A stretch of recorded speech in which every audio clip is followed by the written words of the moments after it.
तस्मै श्रीगुरवे नमः। नमामि हृदये लीलाक्षीराक्षिशानेदम् लक्ष्मी सहस्रलीलाभिः वेद्यमानं कलानिधिम् चतुर्भिश्च चतुर्भिश्च चतुर्भिश्च त्रिभिस्तथा षड्भिर्विराजते योऽसौ पञ्चधा।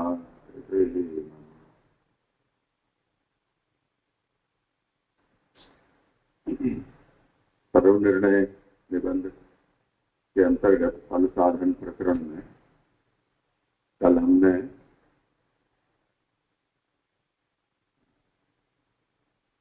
वृत्ति और अन्न वो यदि विहित प्रकार से उपार्जित होती हो और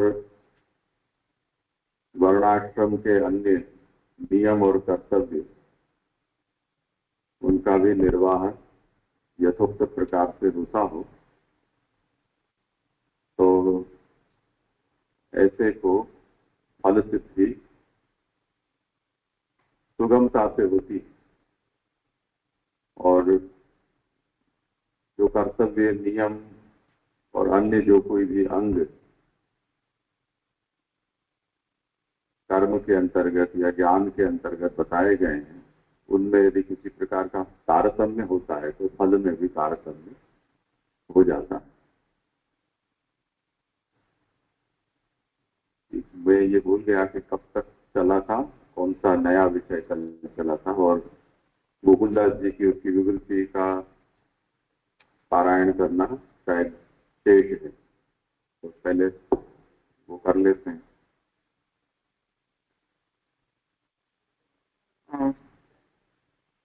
पढ़ो।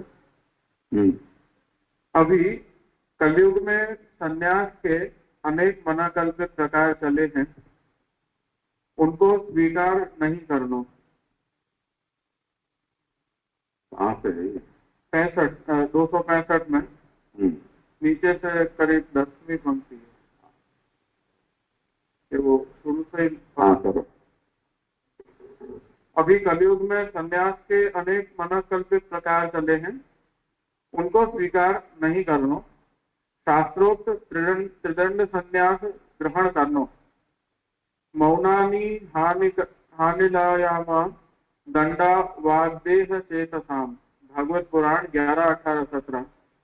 या श्री भागवत के वचन अनुसार वाणी को दंड मौन राखनो है, देह को दंड चेष्टा करे वो छोड़नो है, चित्त को दंड प्राणायाम द्वारा प्राण वायु को रोकनो है। इन तीनों दंडन को धारण करनो। जिज्ञासा दशा में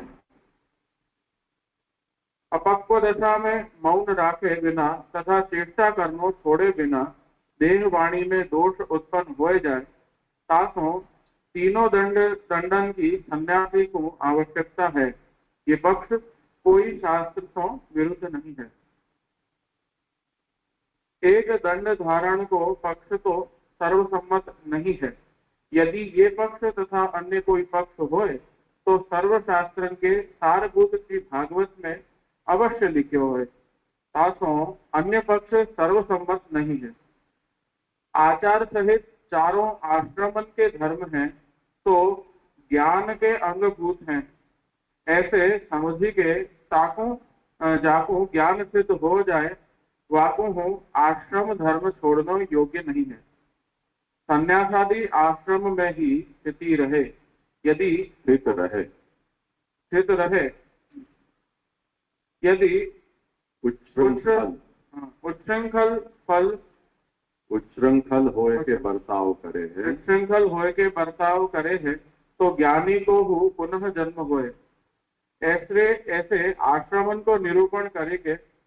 वर्ण के अनुसार तथा एक एक आश्रम के अनुसार वृत्ति अनेक प्रकार की है। शीघ्र फल को उपयोगी कैसो अन्न है ताको वर्णन करे हैं। आद्यंतयोस्तु भिक्षान्नम इति ब्रह्मचारी सन्यासीन को तो भिक्षा को अन्न उत्तम है। गृहस्थ को शिलोंच अर्थात हाट उठे पीछे बिखरे भय अन्न के कण शिलोंच कहावे हैं, तथा खेतवारे कर्षा लोगन के अर्ध पीछे बची भई धान्य की मंजरी शिल कहावे है।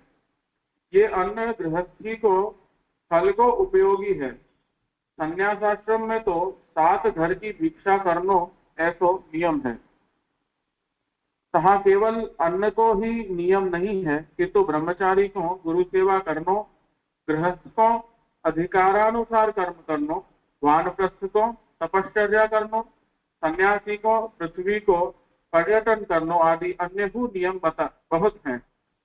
इन सबन को करने यज्ञ तो चारों आश्रम में न्यारे न्यारे प्रकार से सभी को करनो योग्य है। गृहस्थ को अतिथि सत्कार, देव पूजन आदि धर्मन को अवश्य परिपालन करनो योग्य है। ये धर्म अन्य आश्रम में नहीं बन सके हैं, इतनी ही गृहस्थाश्रम में श्रेष्ठता है। यज्ञ तो चारों आश्रम वाले को करनो, कहा ब्रह्मचारी को यम क्रतुमधीते या वाक्य के अनुसार यज्ञ विधि को करनो, वेद को पढ़नो है। ये ही वाचिक यज्ञ करनो है। गृहस्थ को क्रिया द्वारा कायिक यज्ञ करनो लिखे हैं। वानप्रस्थ को सबके द्वारा तथा मानसिक यज्ञ सन्यासी को आवश्यक है। या ही सो अजरा मर्याग्निहोत्र श्रुति में ज्ञानी के अर्थ कहो है। सन्यासी को जो ज्ञान धर्म है बाकी अपेक्षा अन्य आश्रम को धर्म ही समझ के उनको छोड़नो योग्य नहीं है, तथा अपने आश्रम के धर्म में अपनी मृत्यु हो जानो ही कल्याण करे वारो है। दूसरे आश्रम के धर्म को ग्रहण करनो भय देवे वारो है, ऐसो गीता वाक्य है। यहाँ हो गया है।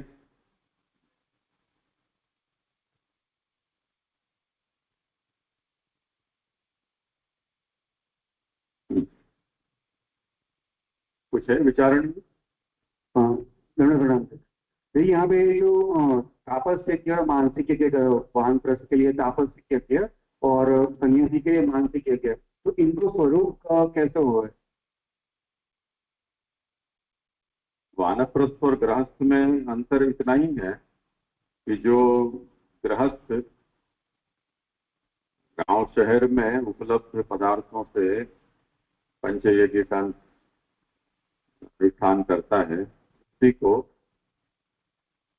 वानप्रस्थी को वन में उपलब्ध पदार्थों से करना है। वो सभी कर्तव्य, यानी देव, अतिथि, ऋषि, पितृभूत, यज्ञ, सभी के सब जो हम पांडवों के वनवास के प्रसंग में और श्री राम के वनवास के प्रसंग में हम देखते हैं। तो अतिथि सत्कार भी उसी से होता है, अग्निहोत्र भी उसी से होता है,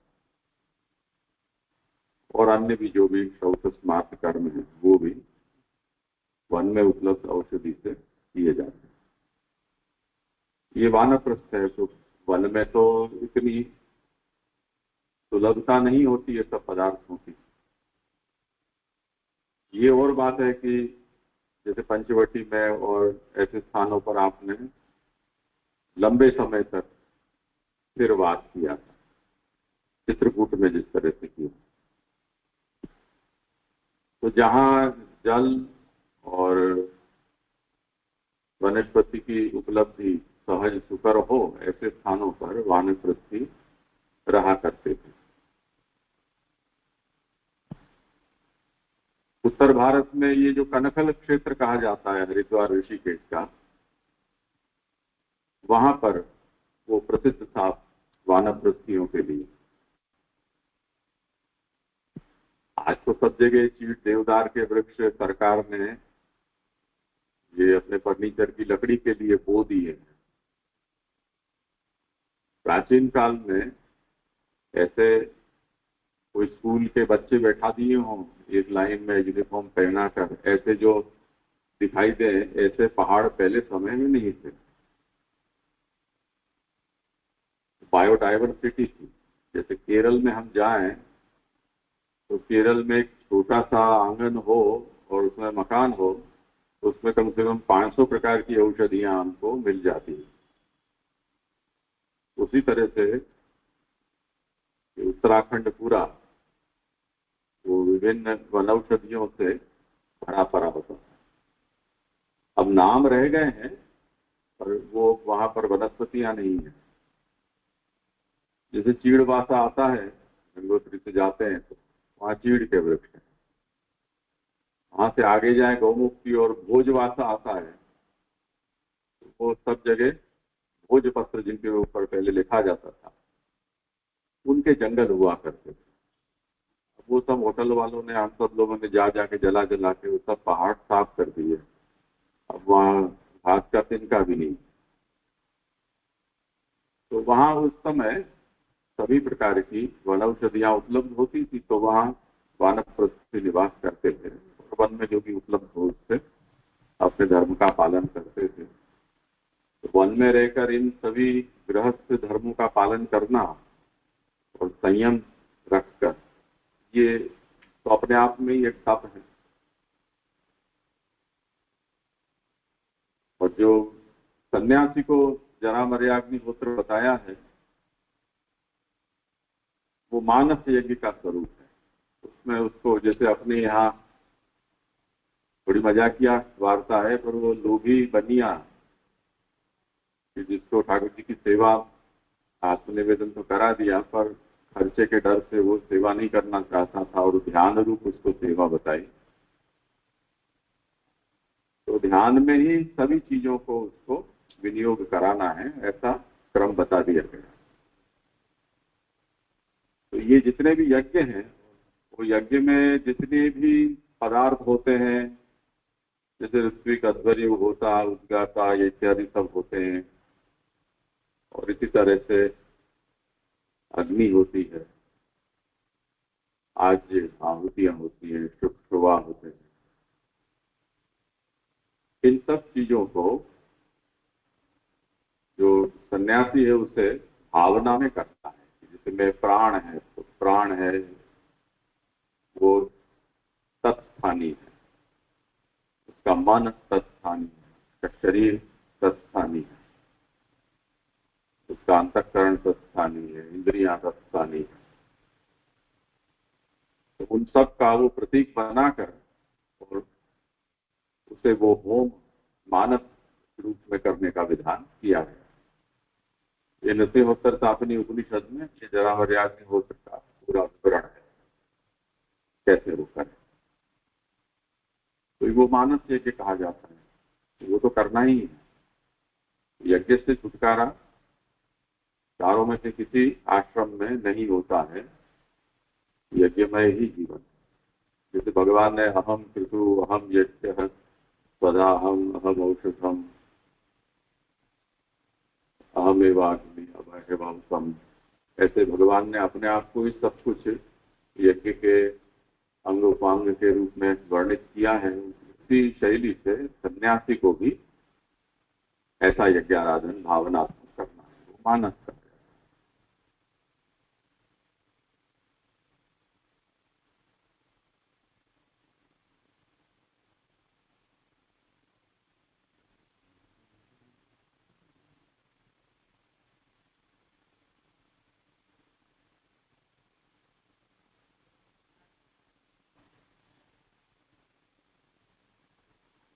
यहाँ पे जैसे जो स्वधर्म के विषय में बात आई, स्वधर्म निधनम श्रेय, तो जैसे अ, अभी के समय में या फिर इससे थोड़ा सा पूर्व के समय में जो भी आक्रांतों का आक्रमण हुआ ये मुसलमानों का, या फिर अभी भी ये होता रहता है, तो अब इसके अंदर धर्म की रक्षा करने के लिए कुछ उनके सामने अग्रेशन करना ये स्वधर्मतया प्राप्त ना होते हुए भी वो करना, वो कितना उचित है वचन को ध्यान में रखते हुए? कौन सा वचन? ये स्वधर्मे निधनम श्रेयः। जैसे अगर कोई ऐसी परिस्थिति कभी होती है तो हमेशा मान ले कि क्षत्रियों का वो कर्तव्य होगा कि उनके सामने शस्त्र उठाना या ऐसा करना। अब अगर ऐसी परिस्थिति होती है तो फिर और वर्णों का फिर वहां पे क्या कर्तव्य अभी के समय में प्रैक्टिकली वो कर सके? नहीं, वो तो इसमें कोई संकोच का विषय ही नहीं है। आततायन मायांतम हन्या देवा विचारयन, ऐसी शास्त्र की ही आज्ञा है। अगर आतताई आता है तो वो आत्मरक्षा का सभी को अधिकार है। उससे तब वो नहीं सोचना है कि मैं क्षत्रिय हूं या ब्राह्मण। उसको बिना विचारे मार डालना, यही उसका धर्म है। उसमें कोई स्वधर्मे निधनम श्रेय का मतलब ऐसा नहीं होता है कि हम बैठे बैठे यज्ञ कर रहे हैं, कोई आया तलवार लेके, चलो फिर मार दिया, मर गए, ऐसे थोड़ी। तो विश्वामित्र भी वही तो अंदाज से आए थे, तो वशिष्ठ ने भी ब्रह्मदंड का प्रयोग किया ही था। तो इसमें ऐसी कोई बात नहीं।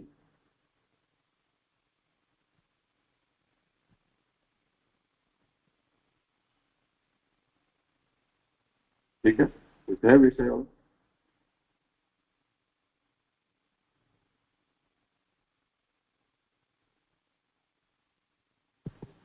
ये पूर्व में जब ये शिलोंच वृत्ति की बात आई और यहाँ पर वापस बता रहे तो यहाँ पे गणना के रूप में आया है, इसलिए पुनरावर्तन है। वैसे जो पहले संतोष और शिलोंच वृत्ति करना, जो सबसे पहले सलोंच वृत्त्या प्रभुत्र मात्र की। हाँ, तो मतलब वहां पर बताकर यहाँ पर सभी आश्रमों के लिए कैसे क्या धर्म है उस तरह बता रहे हैं। मतलब वहां पर बता देने के बाद भी यहाँ उसका पुनरावर्तन कर रहे हैं, तो यहाँ पर एक गणना के रूप में बताना है, ऐसे समझना होगा। इसलिए वहां इस आशय से कहा था कि यदि आप वृत्ति में दोष है तो मुख्य फल की प्राप्ति नहीं होगी। वृत्ति दोष कैसे होता है उसको कहने के लिए ये कहा कि गृहस्थ के लिए शिलोंच वृत्ति कही गई है। उसके स्थान पर अगर वो गौण वृत्ति का आश्रय लेता है तो उसको मुख्य फल की प्राप्ति नहीं होगी। इस बात को कहने के लिए शिलोंच वृत्त्या संतुष्ट श्रौतम कर्माखिलम चरे, ये बात कही गई थी। और यहाँ पर सभी वर्णों की वृत्तियों को बताना है, उस हिसाब से हर बात को यहाँ एक एक गिना कर और आज्ञा कर।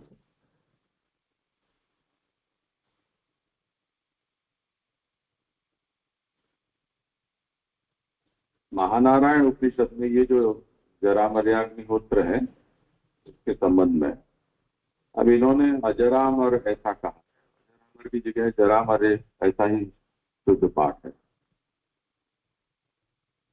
तो तस्यैवं विदुषो यज्ञस्यात्मा यजमानः, वहां से महानारायण उपनिषद। महानारायण उपनिषद हमारे कृष्ण यजुर्वेद के तैतरीय उपनिषद, तैतरीय शाखा का आरण्यक है। और उसमें ये कहा गया है कि इस प्रकार का जो विद्वान है उसका आत्मा यजमान बनता है। यज्ञ में यजमान तो प्रमुख होता है, तो यजमान कौन? तो आत्मा। उसके बाद अब यज्ञ जितने होते हैं वो सामान्यतया सपत्नीक होते हैं। सन्यासी कहां से लाएगा अपनी पत्नी? तो कहते हैं श्रद्धा ही उसकी पत्नी होती है। यज्ञ में श्रद्धा वो पत्नी स्थानी। सन्यासी को वृक्ष काटना या काष्ठ को एकत्रित करना, अग्नि जलाना, ये सब निषिद्ध है। उसको भिक्षा में जो अन्न मिलता है उसको जैसे हाथ में आया उसी हाथ में ही उसको खा लेना, पका पकाने वकाने की कोई बात होती नहीं है। तो अब यज्ञ कैसे जलाएगा? उसका शरीर को ही तपाना, जो शरीर शारीरिक तप है वो ही उसका ईंधन है। और उसकी छाती है, गुरु प्रदेश है, वो वेदी है। जितने भी यज्ञ होते हैं वो कुश यानी दर्भ को बिछाकर होते हैं, जिससे भूमि के दोष का निवर्तन हो और यज्ञ योग्य भूमि हो। तो उसके शरीर के जो रोम है वो ही दर्भ स्थानी कहे जाते हैं।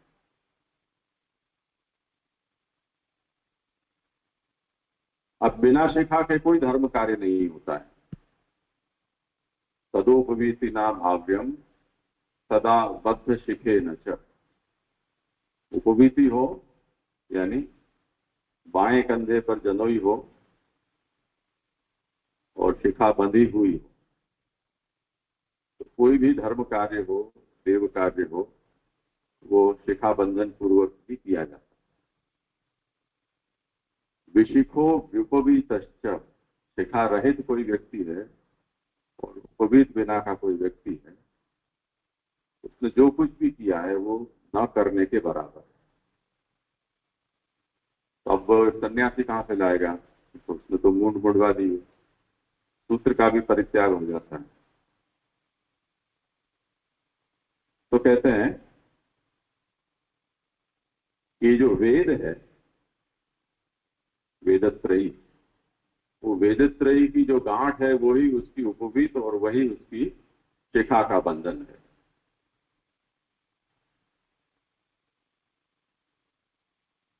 यज्ञ में पशु को बांधने के लिए यूप, एक खंभा गाड़ा जाता है। तो जो सन्यासी है उसका जो हृदय है वो ही यूपस्थानी है। जो हवन किया जाता है उसमें प्रायः चिकने पदार्थ होते हैं, घृत आदि। तो सन्यासी की जो काम इच्छा है वो ही वहां आज्य है, जिसका उसे होम करना है। अब यज्ञ पशु कहां से लाएगा? वो उसका तो अहिंसा का व्रत है। वानप्रस्थी तो कहीं से मुर्गा या कुछ भी पकड़ के ले आएगा, जो भी मिल जाए वो वन में उपलब्ध हो जाएंगे। अब ये कहां से लाएगा? तो क्रोध ही उसका पशु स्थानी है, और क्रोध की बलि चढ़ानी है।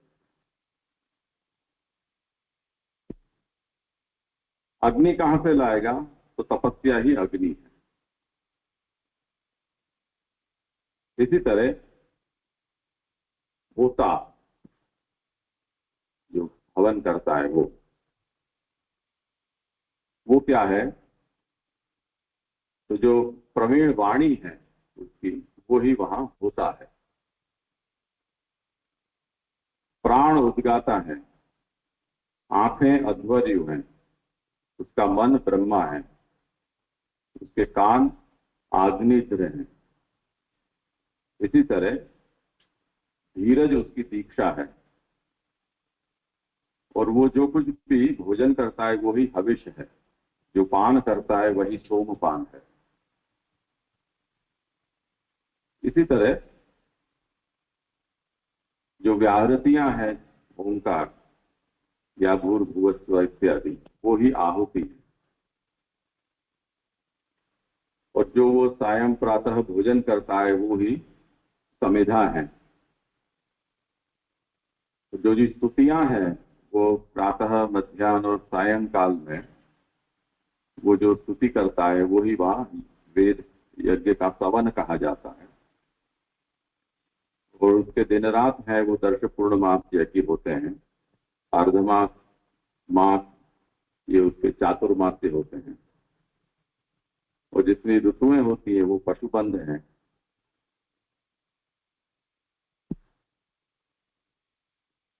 इस तरह से ये सर्वस्व दक्षिणा वाला यज्ञ सत्र सन्यासी मानस यज्ञ के रूप में उसका अनुष्ठान करता है। ऐसे महानारायण उपनिषद में इसको मानस यज्ञ के रूप में बताया है।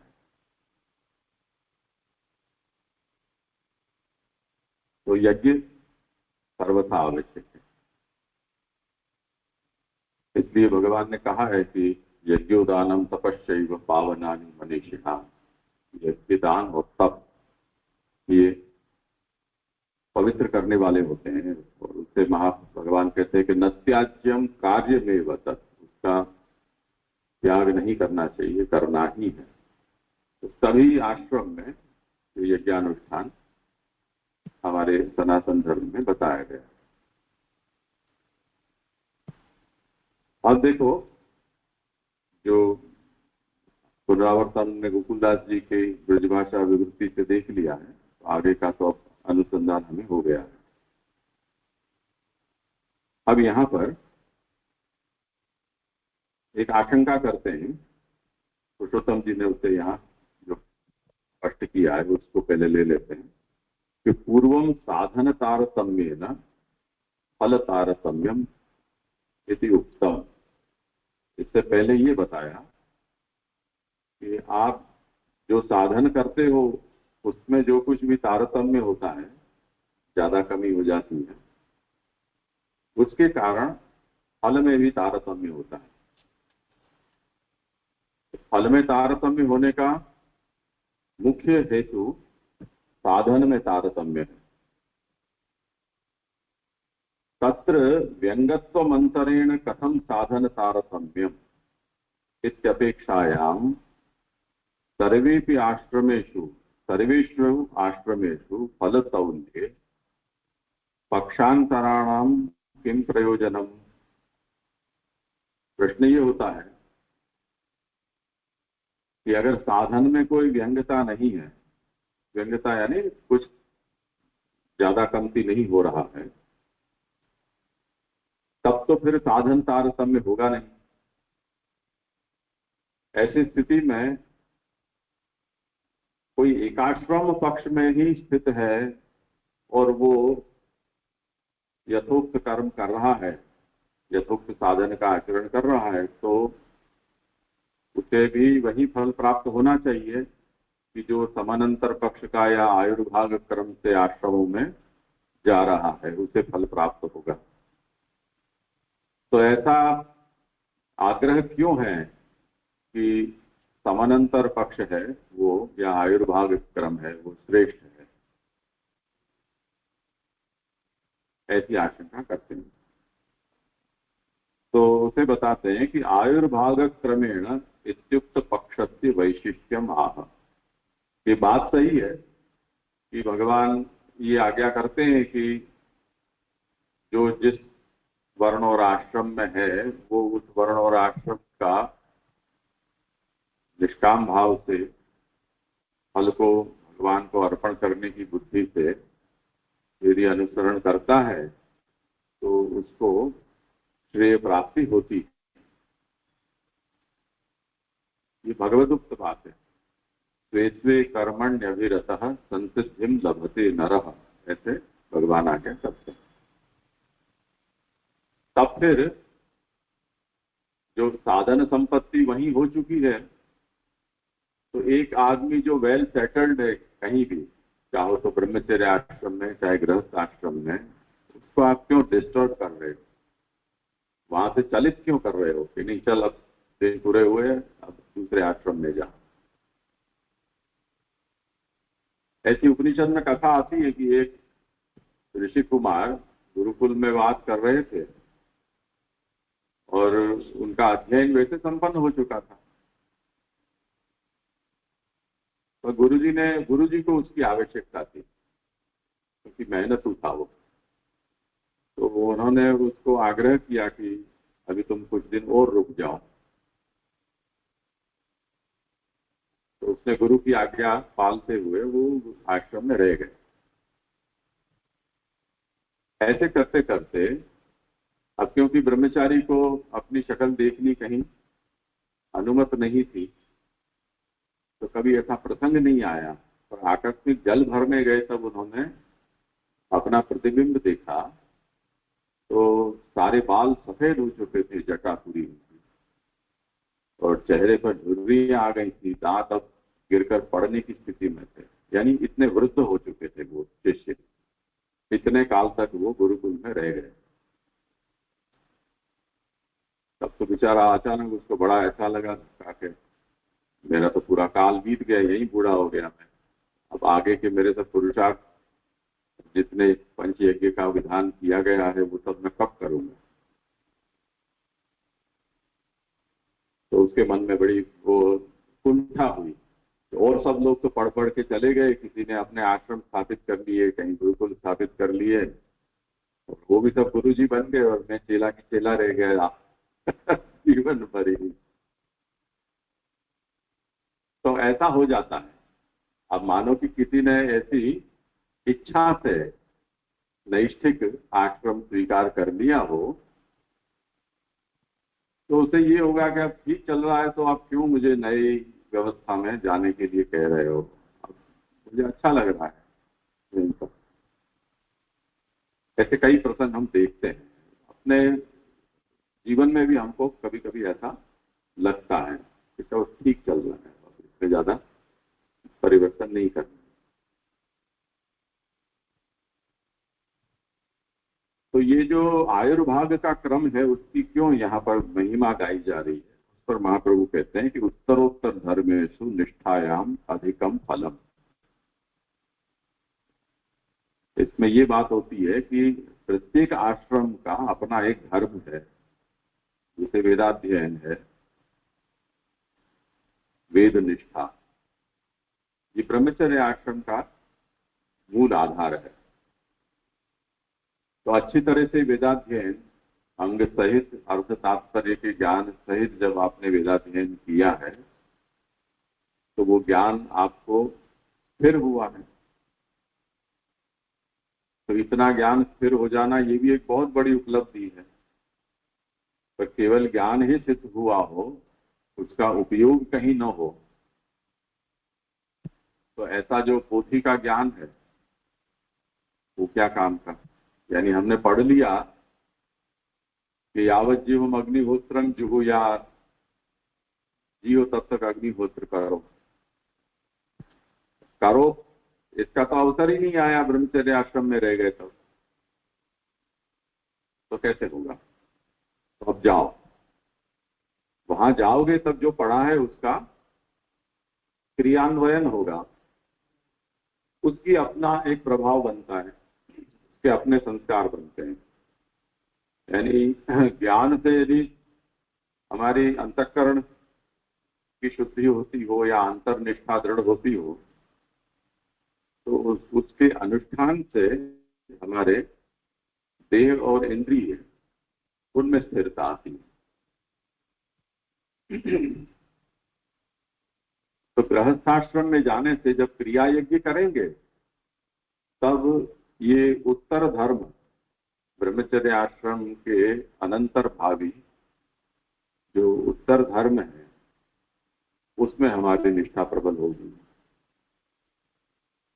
उसी धर्म का पालन जब हम वानप्रस्थ होकर वन में करेंगे और उसमें तप जुड़ेगा तो वो एक और उत्तर धर्म उसमें जुड़ेगा।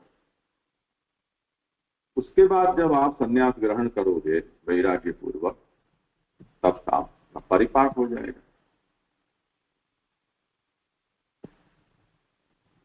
तो मानो कि कोई प्रक्रिया 4 कदमों में संपन्न होती हो, उसमें से उसके 2 कदम आप निकाल दे रहे हो और 1 से सीधे 4 पे जाओगे तो कुछ तो फर्क पड़ेगा ही ना।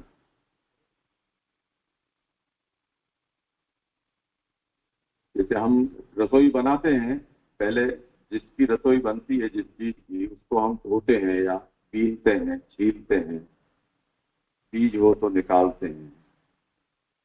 ये सब उसका पहले कदम पर होने वाला सब।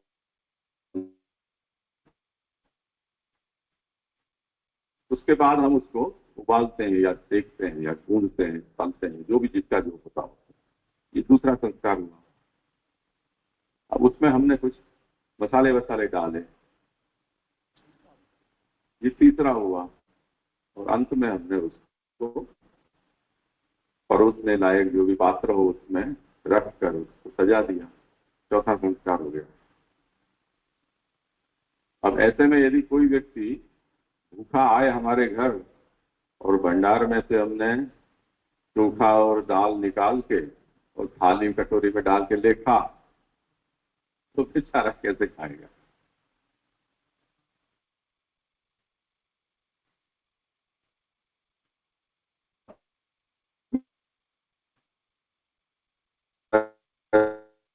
दबाएं तो दांत टूटा या दाना टूटा वो निश्चय नहीं। तो जो 4 चरणों में जो प्रक्रिया संपन्न होती है उसको अगर आप फास्ट फॉरवर्ड कर लो या बीच की प्रक्रिया को आप नहीं करके सीधी 1 से चौथे पर जंप लगा देते हो तो वो प्रभाव नहीं आता। ऐसे कई बच्चों को हम देखते हैं कि जिनके माँ बाप बहुत उत्साहित होते हैं कि मेरा बच्चा जल्दी ग्रेजुएट हो जाए, पढ़ाई खत्म कर।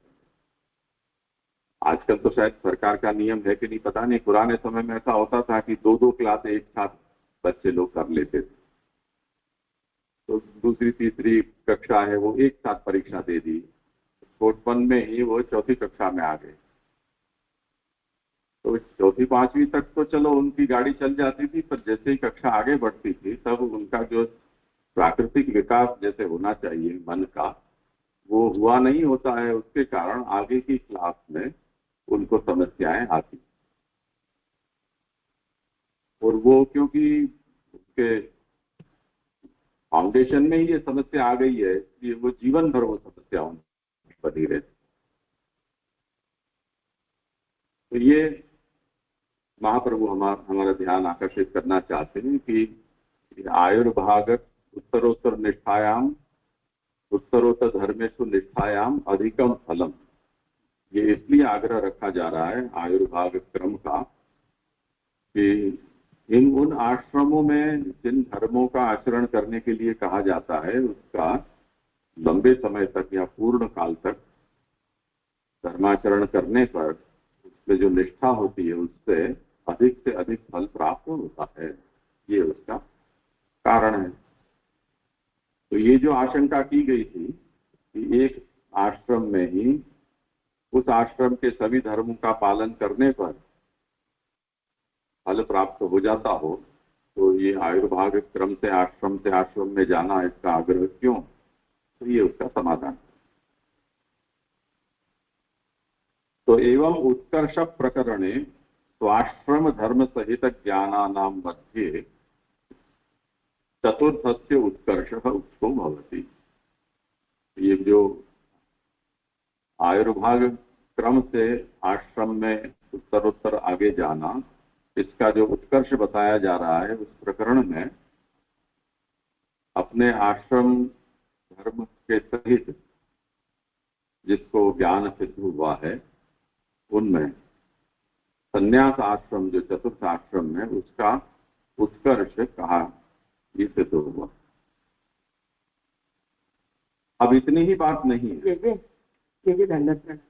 एक मैंने को पूछू चलना, मेरा ऐसा क्वेश्चन है कि ब्रह्मचर्य आश्रम और गृहस्थ आश्रम, चलो ये तो कोई मोक्ष मार्गी है वो कर सकता है, यानी क्योंकि उसको ब्रह्मचर्य आश्रम में ज्ञान प्राप्त हुआ है तो उसको ऐसा है कि चारों आश्रम की व्यवस्था को निभाएंगे तो मुक्त अच्छी तरह से हो जाएंगे, तो वो ब्रह्मचर्य आश्रम के बाद गृहस्थी हो जाता है, जबकि वो मोक्ष मार्गी है फिर लेकिन गृहस्थ आश्रम के बाद ये जो वानप्रस्थ आश्रम है, तो गृहस्थी में वो इतनी सब कुछ किया है, जैसे उसने शादी किए, बच्चे सब हुए, और फिर वो उसको वही के वही ऐसे ही छोड़ के फिर उसको वानप्रस्थ होने में कुछ तकलीफ तो होती है कि ज्ञान से ही उसका नीच जाता है कि फिर वो तोड़ ही देता है उसको, कि क्या होता है? ये मैं क्या होता है उसको, मतलब ऐसे सब ऐसा ही छोड़ के उसको चला जाना पड़ता है क्योंकि गृहस्थ आश्रम तो उसका है ना, तो मैं ये पूछना चाहती। हाँ, जाना होता है। पांडवों ने जैसे स्वर्गारोहण किया था परीक्षित को सब कुछ देकर, ऐसे धृतराष्ट्र आदि दशरथ आदि कुछ ऐसे चले गए, पर श्री राम भी अगर विराज थे तो उसी तरह पदार्थ थे वानप्रस्थ। तो वो मेंटली वो लोग ऐसे प्रिपेयर होते हैं कि हाँ, अभी जैसे जैन लोग सन्यासी हो जाते हैं, अपने सनातन धर्म में भी लोग सन्यासी होते ही हैं। कई माँ बाप है वृद्धाश्रम में चले जाते हैं, कोई विशेष कारण नहीं हो तब भी, अपने समान लोगों के साथ माहौल मिल जाए तो जैसी समाज व्यवस्था चलती होती है उस तरह की एक्सपेक्टेशन सबकी होती है। कोई ऐसा कोई असहज नहीं लगता है किसी को। और ये सब जो खाया जा रहा है वो केवल मोक्ष मार्गी, मतलब जिसको मुक्त होना है, फल की जिसको इच्छा है, वही लोग ऐसे आश्रम को क्रम से या आयुर्भाग के हिसाब से चलेंगे। बाकी तो केवल गृहस्थाश्रम ही चलता है। सब काल में ऐसा होता है। गृहस्थाश्रम ऐसा कुछ नहीं है, ब्रह्मचर्य भी होता ही है, अभी भी ऐसा ही है, अभी भी ऐसा ही है। हाँ वो है। और जो जैसी परिस्थिति हम अभी देख रहे हैं सब ऐसा ही होता है। थोड़ा बहुत आगे पीछे होता होगा, किसी काल में सन्यास को बहुत बढ़ावा दे दिया गया तो गांव के गांव सन्यासी हो जाते। जैसे बुद्ध के काल में ऐसा हुआ था, बुद्ध जिस गांव में से निकल जाते थे पूरा गांव सन्यासी हो जाता उनके पीछे। यानी ऐसी नौबत आ जाती कि 40-40 हजार लोगों का संघ उनके साथ चलता। तो ये एक माहौल का प्रभाव था। इसी तरह किसी काल में जैनों का भी यही हुआ, जो अपने यहाँ पश्चिम से जो आने वाले आक्रांता थे का सामना हमारे यहाँ के क्षत्रिय लोग करते थे। उन्होंने बहुत लंबे समय तक इतनी हिंसा देखी कि वो हिंसा से ऊब गए। तो वहां वो जैनाचार्य निकले तो उन्होंने गांव के गांव जैन सन्यासी बनाए। तो वो एक फैशन चल जाती है या एक क्रेज हो जाता है। ऐसे सभी जगह होता है, परदेशों में भी। जैसे कभी हिप्पी कल्चर चली थी तो बहुत लोग हिप्पी बन जाते थे। अभी जैसे स्वामीनारायण संप्रदाय है, उनका पटेल कम्युनिटी में ज्यादा प्रभाव है। तो अच्छे अच्छे डॉक्टर इंजीनियर सब पढ़ा के भी साधु बन जाते हैं, क्योंकि उनके बजाय यहाँ उनको अच्छी सुविधा, सम्मान, टेंशन फ्री माहौल मिलता है। और इतना करने पर भी फिर अपना बैंक बैलेंस और वो सब तो रख सकते हैं या रखते हैं, यहाँ तक कि वो ब्याज के पैसे भी देते हैं। तो अगर साधु बनकर भी इतना हो सकता हो तो फिर धंधे में पड़ के झंझट करने की जरूरत क्या है। तो ऐसा सभी जगह है। एक चल पड़ी तो चल पड़ी, जब तक चलने तब तक।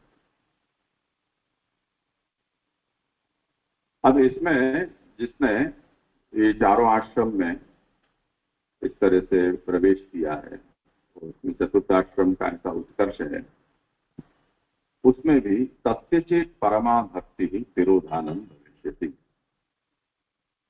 ऐसा जो सन्यासी है, त्यागी है, जो ज्ञान पूर्ण है,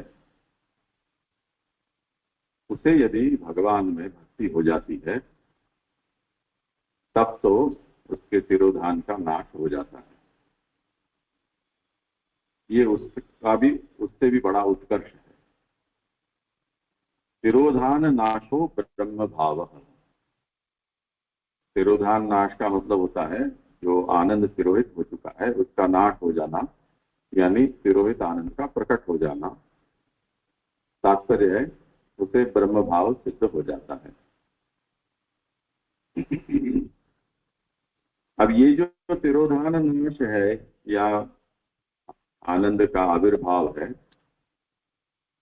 ये कौन से प्रकार का है और ये भक्ति कौन से प्रकार की, उस पर महाप्रभु अब आगे करते हैं कि भक्तेरपि स्वाश्रम धर्म सहित ज्ञान सहिताया एवं तिरोधान नाशकत्व संभवति। यहाँ ये कहा है कि सत्यचेत परमा भक्ति ही तिरोधानम भविष्यति। ये जो भक्ति है वो अपने आश्रम धर्मों के सहित और ज्ञान सहित हो, ऐसी भक्ति तभी वो तिरोधान का नाश करने वाली हो सकती है। ये भक्ति कौन सी है जो विद्या के 5 पर्व के अंतर्गत बताई गई, अविद्या का नाश करने के लिए और मुक्ति प्राप्त करने के लिए जो मर्यादा भक्ति कही गई है वो भक्ति यहाँ समझनी। तो वैराग्यम सांख्य योगो च तपो भक्तिश्च केशवे पंच परवेति विद्येयम जया विद्वान हरिम विशेष। ये शास्त्रार्थ प्रकरण में महाप्रभु ने जो पंच परवा विद्या बताई है उसमें गिनाई गई भक्ति वो भक्ति यहाँ समझनी। ऐसा भक्ति ही महात्म्य ज्ञान पूर्वक परम स्नेह रूपा। ये जो भक्ति है वो भगवान से महात्म्य ज्ञान पूर्वक भगवान में परम स्नेह रूप होती है। तथा भूता सती भगवत परिचर्या युक्ता भवे।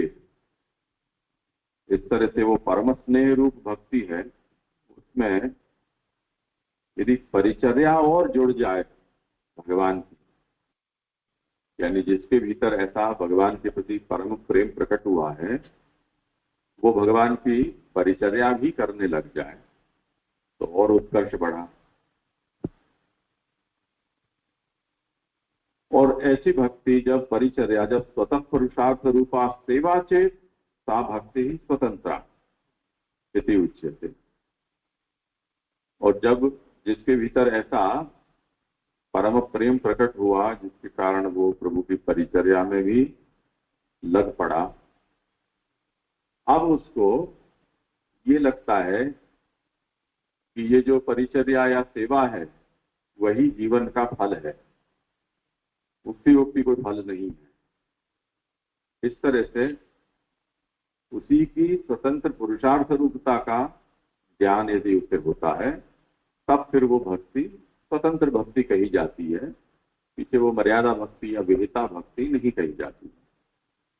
ठीक है, तो तात्पर्य ये हुआ कि मोक्ष प्राप्ति के साधन के रूप में किए जाने वाली परिचर्या या सेवा वो मर्यादा भक्ति है और फलरूप जानकर की जाने वाली जो सेवा है वो स्वतंत्र भक्ति।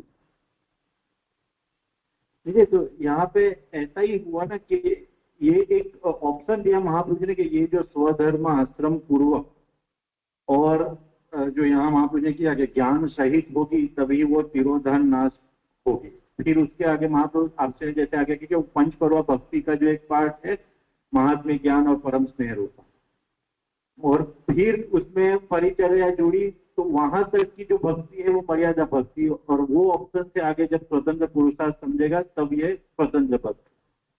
तो ये एक साधना पक्ष जैसा हुआ, मतलब क्योंकि जनरली जो हम महाप्रभु जी के 84 वैष्णव की वार्ता में देखते हैं तो कुछ 2-4 वैष्णव देखेंगे जैसे सन्यासी है या वो कोई ये प्रोसेस से या आए होंगे, बाकी जनरली गृहस्थ जो है और डायरेक्ट स्वतंत्र भक्ति का या हमारा साधना प्रणाली भी अभी देखे तो मतलब उठना वर्णाश्रम से महाप्रभु जी का सिद्धांतिक भार है, लेकिन मूल तो सेवा के अंदर जो परम स्नेह रूपा है वही साधना प्रणाली के अंतर्गत है।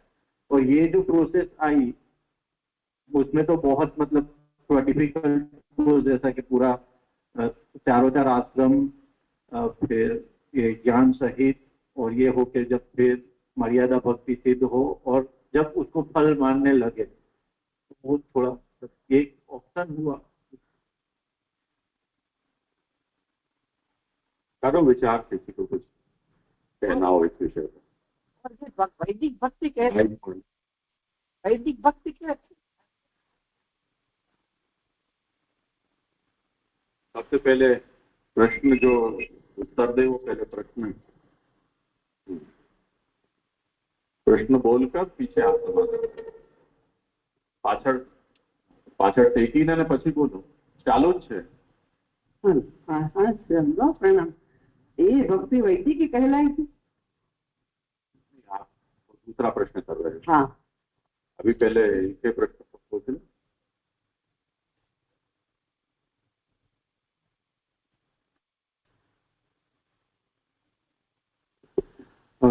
प्रश्न यहाँ पे उनका मुझे ऐसा समझ में आया कि वार्ता साहित्य को अगर देखा जाए तो वहाँ पे थोड़ा सा इजी कोर्स में जो भी वहाँ पे भक्त है उनका जीवन लगता है।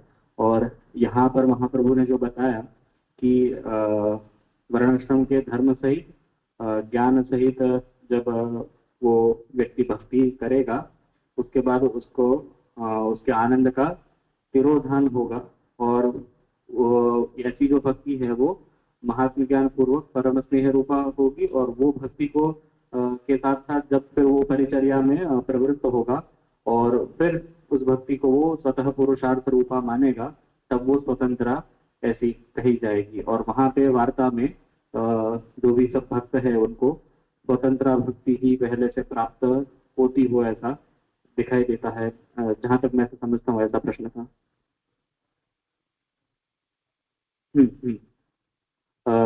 तो अब इसके अंदर एक दो बातें मुझे लगती है कि या तो अगर कोई ऐसा भक्त होगा कि जिसका महाप्रभु के द्वारा दीक्षा देने से ही आनंद का तिरोधान हो गया और उसको जो महाप्रभु जिस प्रकार की स्वतंत्र भक्ति की बात कर रहे हैं वो डायरेक्टली अगर समझ में आ गई तो वो भक्ति उसकी फल रूपा प्रथम से ही हो सकती है या फिर वार्ता में बहुत सारी ऐसी जगह पर आता है कि थोड़े दिनों में ठाकुर जी सानुभाव जताने लगे तो उस पीरियड में थोड़े दिनों में सानुभाव जताने लगे यानी प्रथम से तो नहीं जताते थे और थोड़े समय बाद थोड़े दिनों बाद जताने लगे तो तब तक उसकी जो भक्ति थी वो इस प्रकार की मर्यादा की भक्ति थी और उसके बाद जब वो भक्ति को ही वो स्वतंत्र पुरुषार्थ रूपा मानने लगे तब वो स्वतंत्र भक्ति हुई ऐसा लगता है। ये तो अपनी थॉट प्रोसेस में ही प्रॉब्लम हो गया है ना क्योंकि जब हम पुष्टि भक्ति मार्ग में आते हैं तो भले अपनी मर्यादा भक्ति हो लेकिन अपना थॉट प्रोसेस तो जब संप्रदाय में आते हैं तो हम सबकी भक्ति को स्वतंत्र पुरुषार्थ समझ कर ही आना। महाप्रभु जी की जो फिलोसॉफी के अगर से हम या महाप्रभु जी की साधना प्रणाली में जाते हैं अगर भक्ति को हम ये समझ के आते हैं तो आई थिंक महाप्रभु जी के मार्ग में या वो उसमें एंट्री ही जो आज हम लड़ रहे हैं जिसकी वजह से कि भक्ति को अगर हम मोक्ष का साधन समझेंगे तो ये मार्ग में तो अपनी एंट्री ही आई थिंक क्योंकि समझ के तो यही आना है भले तब स्वतंत्र है कि नहीं है लेकिन अपनी समझ तो यही रख के आना है कि भक्ति स्वतः पुरुषार्थ महाप्रभु जी की फाइटिंग तो यही है। तो जब वो स्वतंत्र पुरुषार्थ रूपा मानेंगे तभी उनकी गति वहां तक होगी ना क्योंकि अगर स्वतंत्र पुरुषार्थ रूपा नहीं मानी और मोक्ष के लिए ही वो भक्ति कर रहे हैं तो फिर उनके जीवन में जो बाद में ठाकुर जी का सानुभाव जो होता है तो वो फिर नहीं होगा। अगर ये बात हम मान के चले कि स्टार्टिंग में मर्यादा की भक्ति हो पर फिर जब आगे जाके जब वो उनका गोल होगा तभी वो या फिर उनके दिमाग में जो महाप्रभु ने सिद्धांत समझाया होगा उनको तो जो भी एंड गोल जो है फल है तो फलतया स्वतंत्र मान के चल रहे होंगे तभी उनको थोड़े समय में फल की प्राप्ति होती होगी। अगर नहीं मान के चलते या ऐसा कुछ होता तो फिर वो मुक्ति पर्यवसायी नहीं होती। पर ऐसा जहां पर दिखता है कि ऑलमोस्ट सब जगह पर कि जहां पर उनको ठाकुर जी का सानुभाव होता था तो फिर वो जब महाप्रभु ने ऐसा बताया होगा और उन्होंने भी आत्मसात किया होगा कि ये स्वतंत्र है भक्ति और महाप्रभु का ऐसा तात्पर्य है तो ही ऐसा हुआ होगा ना। तो अभी यहाँ तक अभी के कॉन्टेक्स्ट में जहां तक बात है तो स्वतंत्र भक्ति हमारा जो फल है एंड में वो फल है ही स्टार्टिंग हम यहाँ से करते हैं वो एक बात अलग है। और दूसरा यहाँ पे कि आश्रम जो भी स्वयं के वर्णाश्रम धर्म सहित वो भक्ति करेगा तो ये उसको शायद वो ऐसा अगर कोई उच्च अधिकारी है तो वो मन में ऐसा तो ना रखे कि मुक्ति के लिए मैं कर रहा हूँ पर स्वतंत्र भक्ति के लिए अभी जो भी स्टार्टिंग में क्रिया कर रहा हूँ वो कर रहा हूँ तो वो मर्यादा की जो भक्ति स्टार्टिंग में है उसमें गोल उसका मुक्ति ना होकर वो जो भी अंत में जो मानसिक या स्वतंत्र जो भक्ति है वो रहेगा।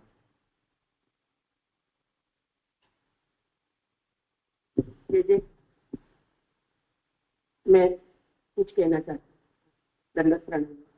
मुझे इसमें ऐसा लगता है कि ये क्वेश्चन जो राकेश भाई ने किया है वो ये जो प्रसंग आ रहा है ना, उत्तर उत्तर धर्मेषु निष्ठायाम अधिकम फलम, उसके कॉन्टेक्स्ट में है, मुझे ऐसा लगता है।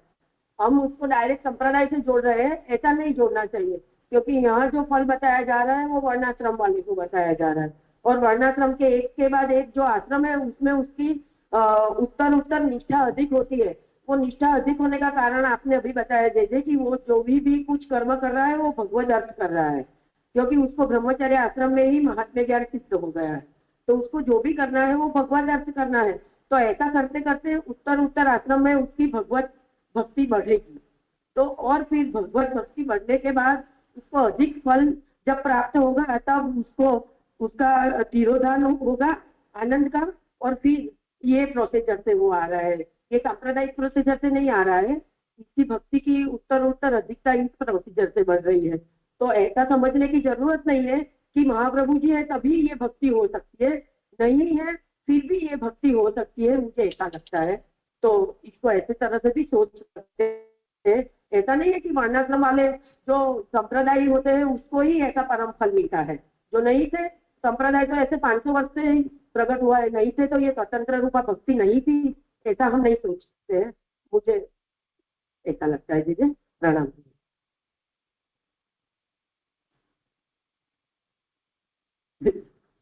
क्वेश्चन खाली इतना ही है कि जो यहाँ आए ना पुरुषार्थ रूपा सेवा चेत भक्ति, तो महाप्रभु जी उसको भक्ति को बहुत कन्फाइन कर रहे हैं, पुरुषार्थ रूप सेवा। और जब ये प्रकरण जो चल रहा है वर्णाश्रम में उत्तर उत्तर चल रहा है, और जब सेवा हम करें तो आई थिंक गृहस्थ आश्रम से आगे बहुत बहुत तो शायद वानप्रस्थ आश्रम तक, लेकिन ये मतलब थोड़ा हजम नहीं हो रहा है कि ये उत्तर उत्तर आश्रम और उसके बीच में ये जो महाप्रभु जी लेके आए हैं ना, यहाँ बात चले अभी आपसे ने जैसे किया जब संन्यास आश्रम तक जाना है और वहां जाके फिर महाप्रभु जी पुरुषार्थ रूप सेवा जो वर्ड यूज करें, इसलिए थोड़ा कंफ्यूजन।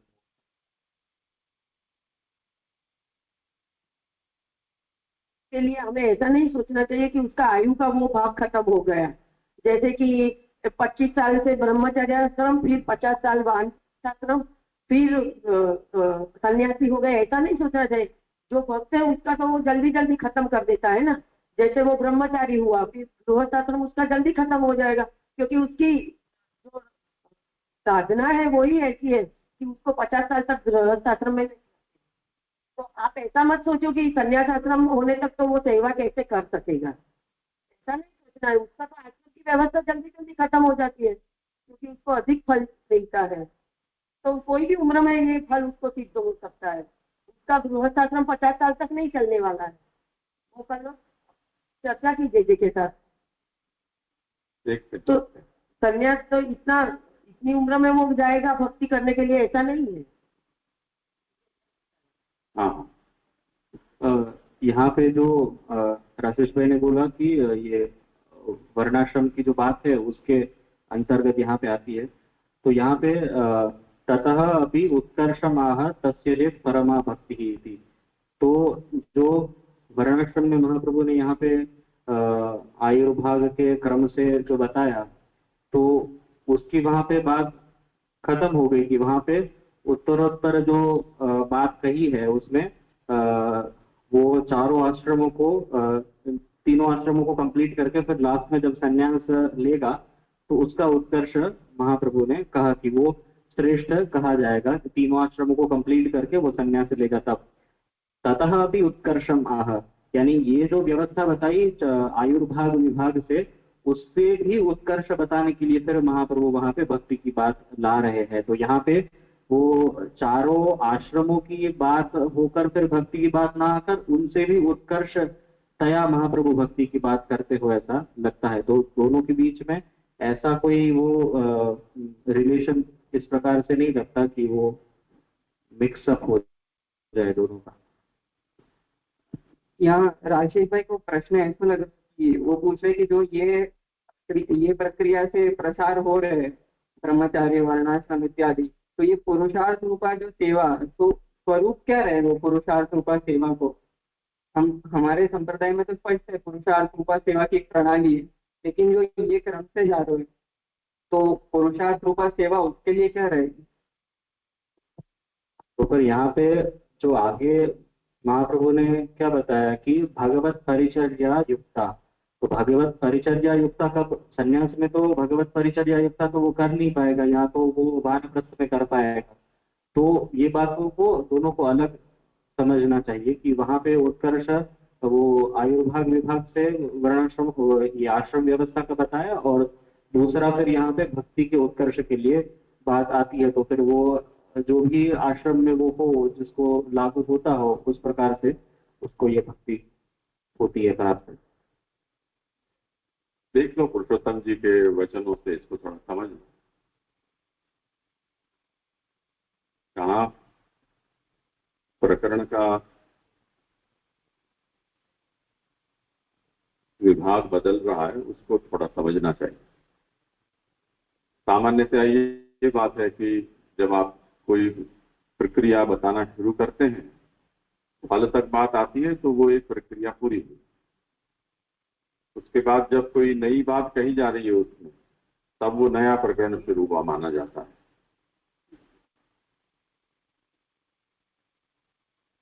जैसे भक्तिवर्धिनी ग्रंथ में महाप्रभु ने ये कहा कि व्यावृत होने पर वो केवल श्रवण कीर्तन करे, और श्रवण कीर्तन से ही प्रेमासक्ति और व्यसन सिद्ध होने पर वो एक मुकाम पर पहुंच गया। तो प्रेमासक्ति व्यसन पर्यंत की जो स्थिति है, वो जो जहां पर है वहां उसने जो साधन किया है उसके बलबूते पर उसे प्राप्त हुआ फल है। तादृशस्यापि सततं गेहस्थान विनाशकं त्यागं कृत्वा यतेत्यस्तु तदर्थार्थैकमानसः लभते सुदृढ़ां भक्तिं सर्वतोप्यधिकां परा। ये प्रकरण बदल गया, कक्षा बदल गई। जो अभी घर में ही था वो अब विरहानुभवार्थ परित्याग जिसने किया है उसको सुदृढ़ा परा भक्ति प्राप्त होगी, ये कहा जा रहा है। तो अब गृह त्यागी आ गया, तो अधिकारी बदल गया या उसकी कक्षा बदल गई, व्यक्ति नहीं बदला। तो उसी तरह यहाँ जो प्रकरण शुरू हुआ था, कहां से आया देखो। वर्णाश्रमवतां धर्मः श्रुत्यादिषु यथोदितः तथैव विधिवत् कार्य स्ववृत्त्यन्नेन जीवता आचारो वृत्ति ही नश्चेत अर्धम फलति नाखिलम। वहां से शुरू हुआ प्रकरण। अगर आप श्रुति आदि में कहे गए धर्मों का वर्णाश्रम पूर्वक विधिवत निर्वाह करते हो, अपनी वृत्ति से ही जीवन जीते हो, तब आपको मुख्य फल प्राप्त होगा। उसमें क्या गड़बड़ी होगी तो फल में कैसे तारतम्य होगा ये बताया। वो न हो उसके लिए क्या करना चाहिए वो भी बता दिया। तपस्वाध्याय निरतो यज्ञोत्र आदि पंचकम। और सब कुछ हरि ही है ऐसा जानते हुए हो सके तो स्मार्थ कर्म कर, और न हो सके तो कुछ नहीं। ऐसा करने पर उसे ब्रह्मलोक की प्राप्ति होगी। इसमें कहीं तारतम्य हुआ तो वो उपांत्य आनंद परक्त उसका होगा, सकामता होगी तो पुनर्जन्म होगा।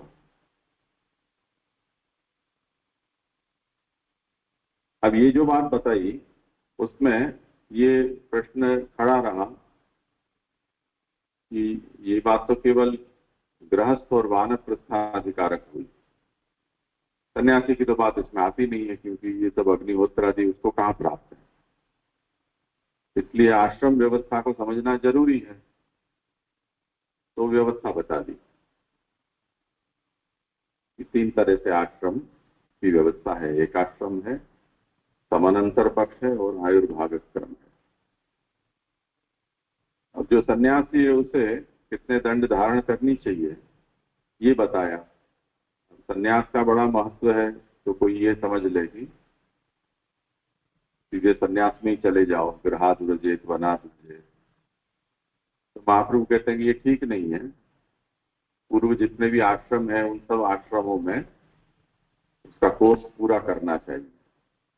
उससे उन आश्रम में प्रतिपत्ति से ज्ञानी का देह होता है। उसमें वृत्ति की आवश्यकता और अनिवार्यता बताई।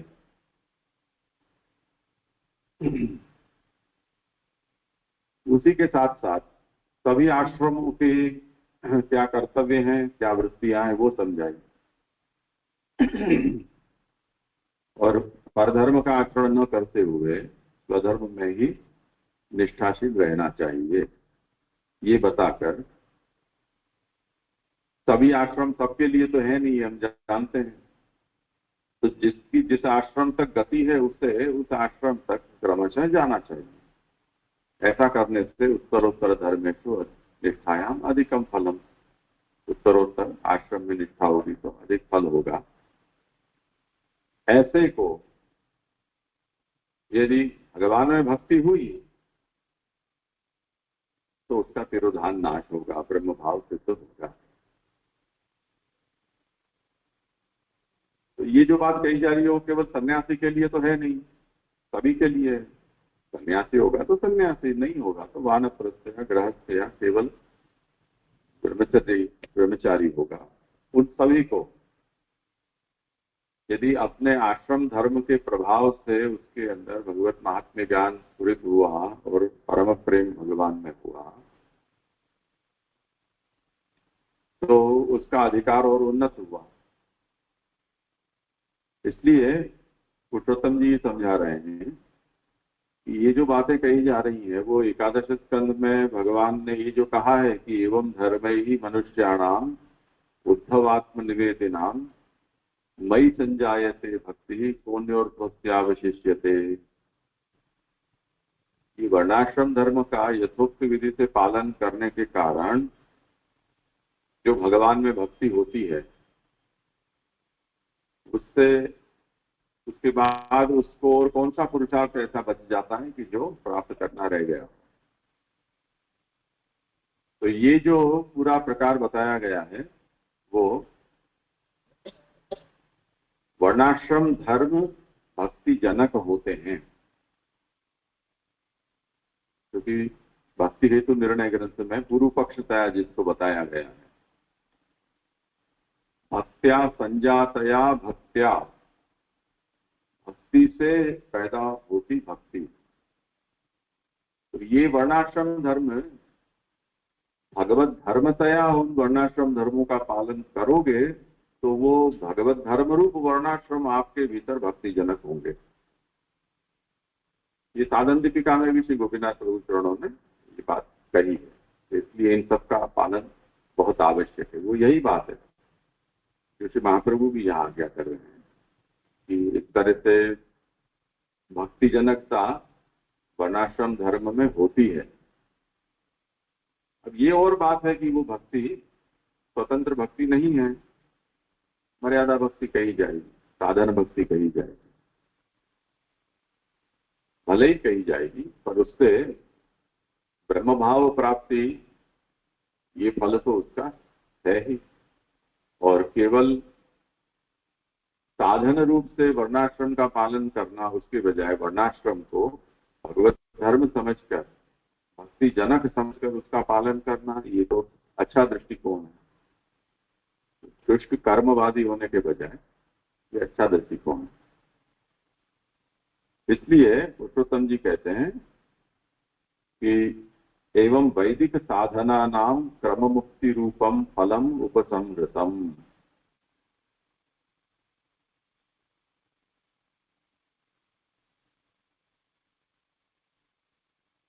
ये कहां तक कहा? उत्तरोत्तर धर्मेषु निष्ठायाम अधिकम फलम, वहां तक। ये वैदिक साधनों का क्रम मुक्ति रूप फल प्राप्त होता है, ऐसा कहकर ये विषय का यहाँ पर उपसंहार किया गया।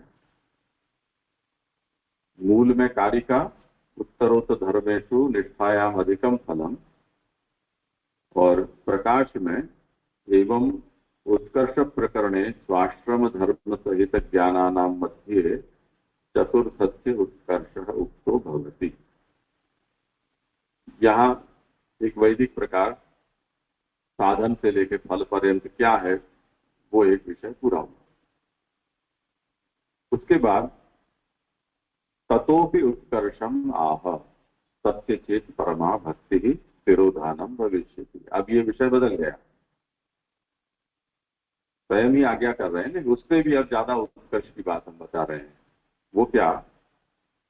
तो कहते हैं एकादश स्कंधाद्युक्त रीत्या, एकादश स्कंध आदि में कहे अनुसार स्वाश्रम धर्म से भक्त्युत्पादकत्वेन, स्वस्व आश्रम के धर्म होते हैं उससे भक्ति पैदा होती है।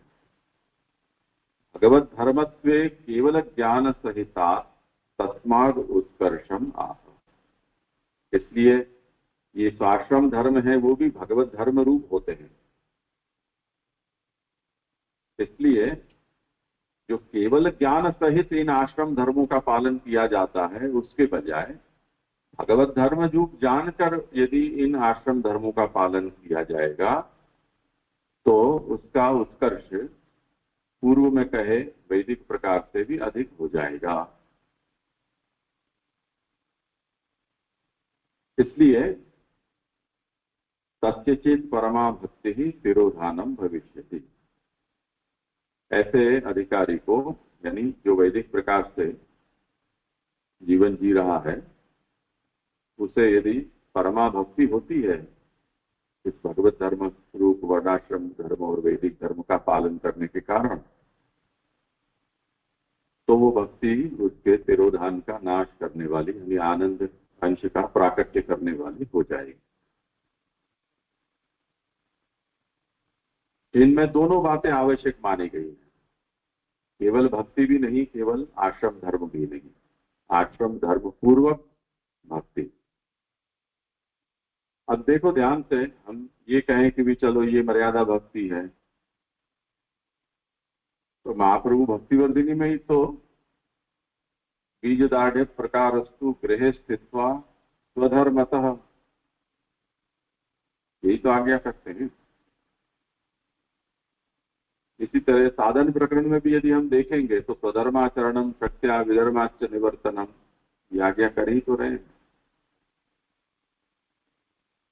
तो स्वधर्म का त्याग कहीं कहा नहीं है, स्वधर्म पूर्वक स्वधर्म सहित ही भगवत भक्ति का उपदेश महाप्रभु करते हैं, अन्यथा पाखंड होगा।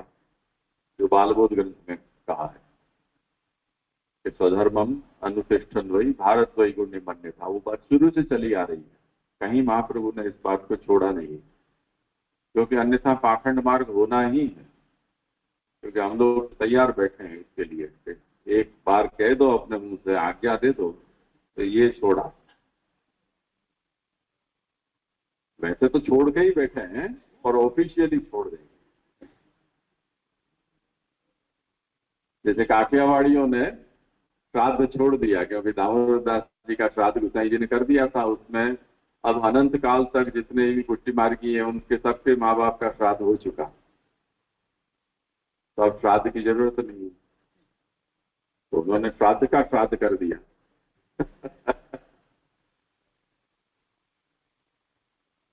इस तरह से हम भी ये ताक में बैठे हैं, जरा सा इशारा कर दो तो हम सब कुछ छोड़ दें।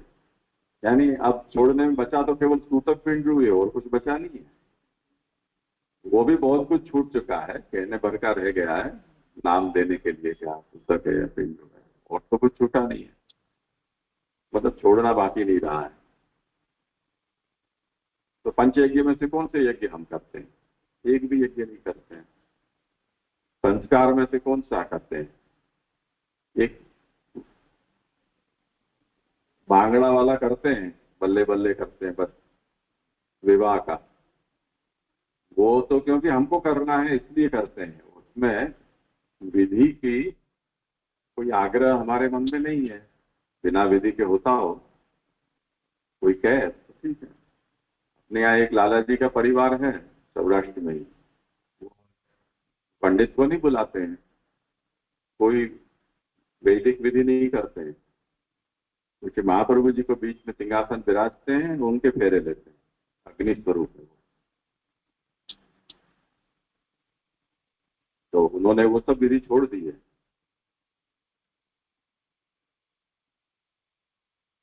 ऐसा सुना था कि मगनलाल शास्त्री भी इसी बात के थे।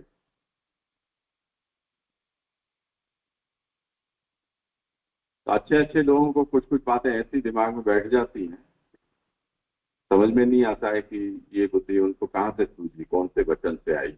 अपने अपने सबके आग्रह है।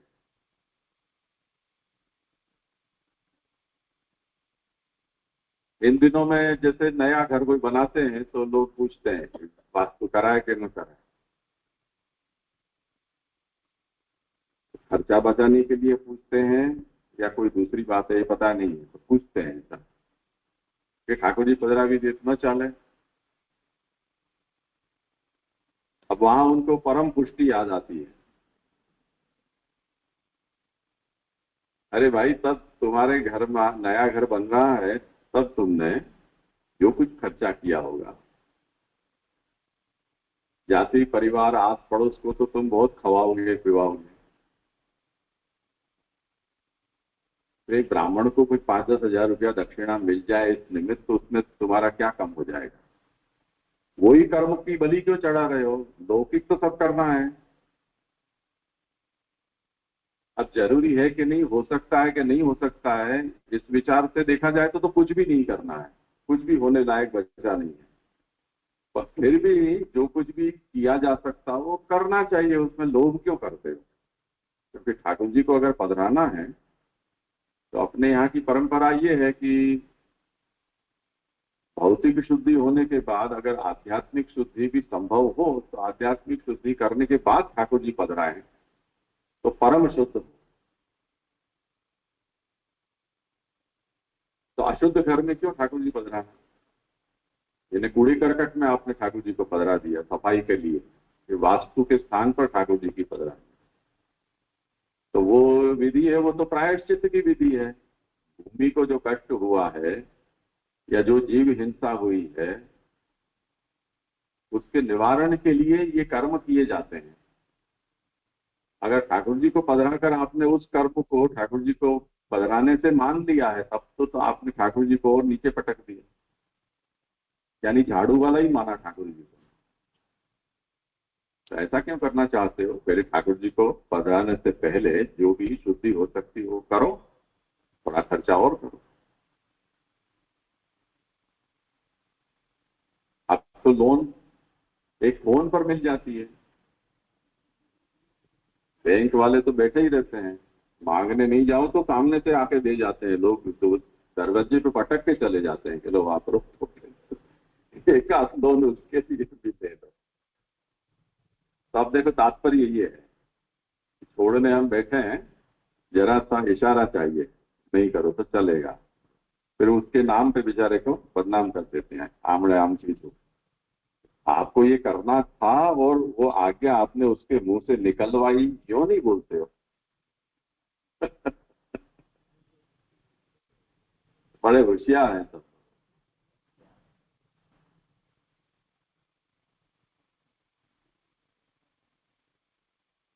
तो देखो ध्यान से कि ये प्रकरण बदल गया।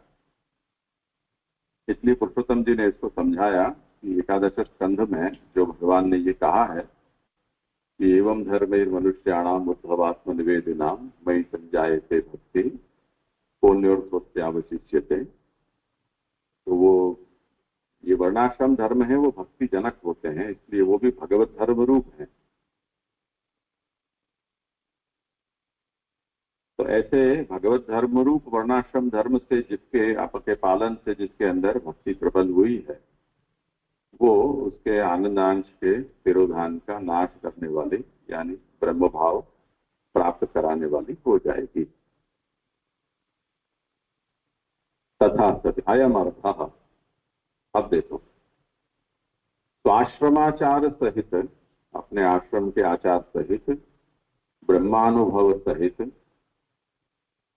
सर्व कहीं सब कुछ ब्रह्म है ऐसा अनुभव सहित, महात्म्य ज्ञान पूर्वक स्नेहो, भगवान के महात्म्य ज्ञान पूर्वक भगवान में स्नेह, ब्रह्म भाव करोति। ऐसा स्नेह ब्रह्म भाव करता है, यानी तिरोहित आनंद को प्रकट कर देता है। तादृशश्चेत् परिचर्या सहितो भवेत् तदा सा परिचर्या आनंद रूपा सती त्रयोदश गुणा भवेत्। ऐसा जो स्नेह वो परिचर्या सहित होता है, यानी परिचर्या का उसमें साहित्य है। जैसे कई लोग हम देखते हैं,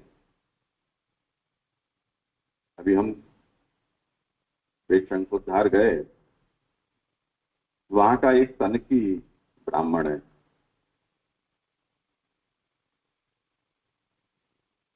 वो मंदिर परिसर में 20-25 मंदिर है, उसमें कोई एक मंदिर में वो उसने अपना कब्जा कर लिया है, ये कहकर कि ये मेरे बाप दादा की सेवा है, जागीर है। तो देवस्थान में वो किसी उस पुजारी की पोस्ट पर उसकी अपॉइंटमेंट नहीं है, उसने कब्जा किया। अब किसी समय में ये समस्या थी कि ग्रेट आइलैंड जो द्वीप है उसमें लोग बाहर के आते नहीं थे, जो है उसी से काम चलाना था, पुजारी मिलते नहीं है। तो ये घुस गया तो उसको निकालने की ज्यादा किसी ने तत्परता नहीं दिखाई, तो कुछ सालों से वो बैठ गया। अब वो फिर धीरे धीरे द्वारकाधीश जी की सेवा में भी उसने आना शुरू किया और ये भी दावा करने लगा कि ये भी हमारी पुश्तैनी सेवा है, मुझे सेवा ही करनी है, केवल मुझे कुछ चाहिए नहीं, ऐसा इतना सेवा का आग्रह, परम इतना आग्रह कि गोपाल जी के श्रृंगार स्नान कोई करा रहा हो तो उसको धक्का मार के और खुद करने लगे, इतना आग्रह। और उससे भी बड़ा आग्रह ये कि अगर मेरे अलावा किसी को यहाँ अपॉइंट किया तो वो दूसरा सूर्योदय नहीं देखेगा, इतनी सेवा का आग्रह।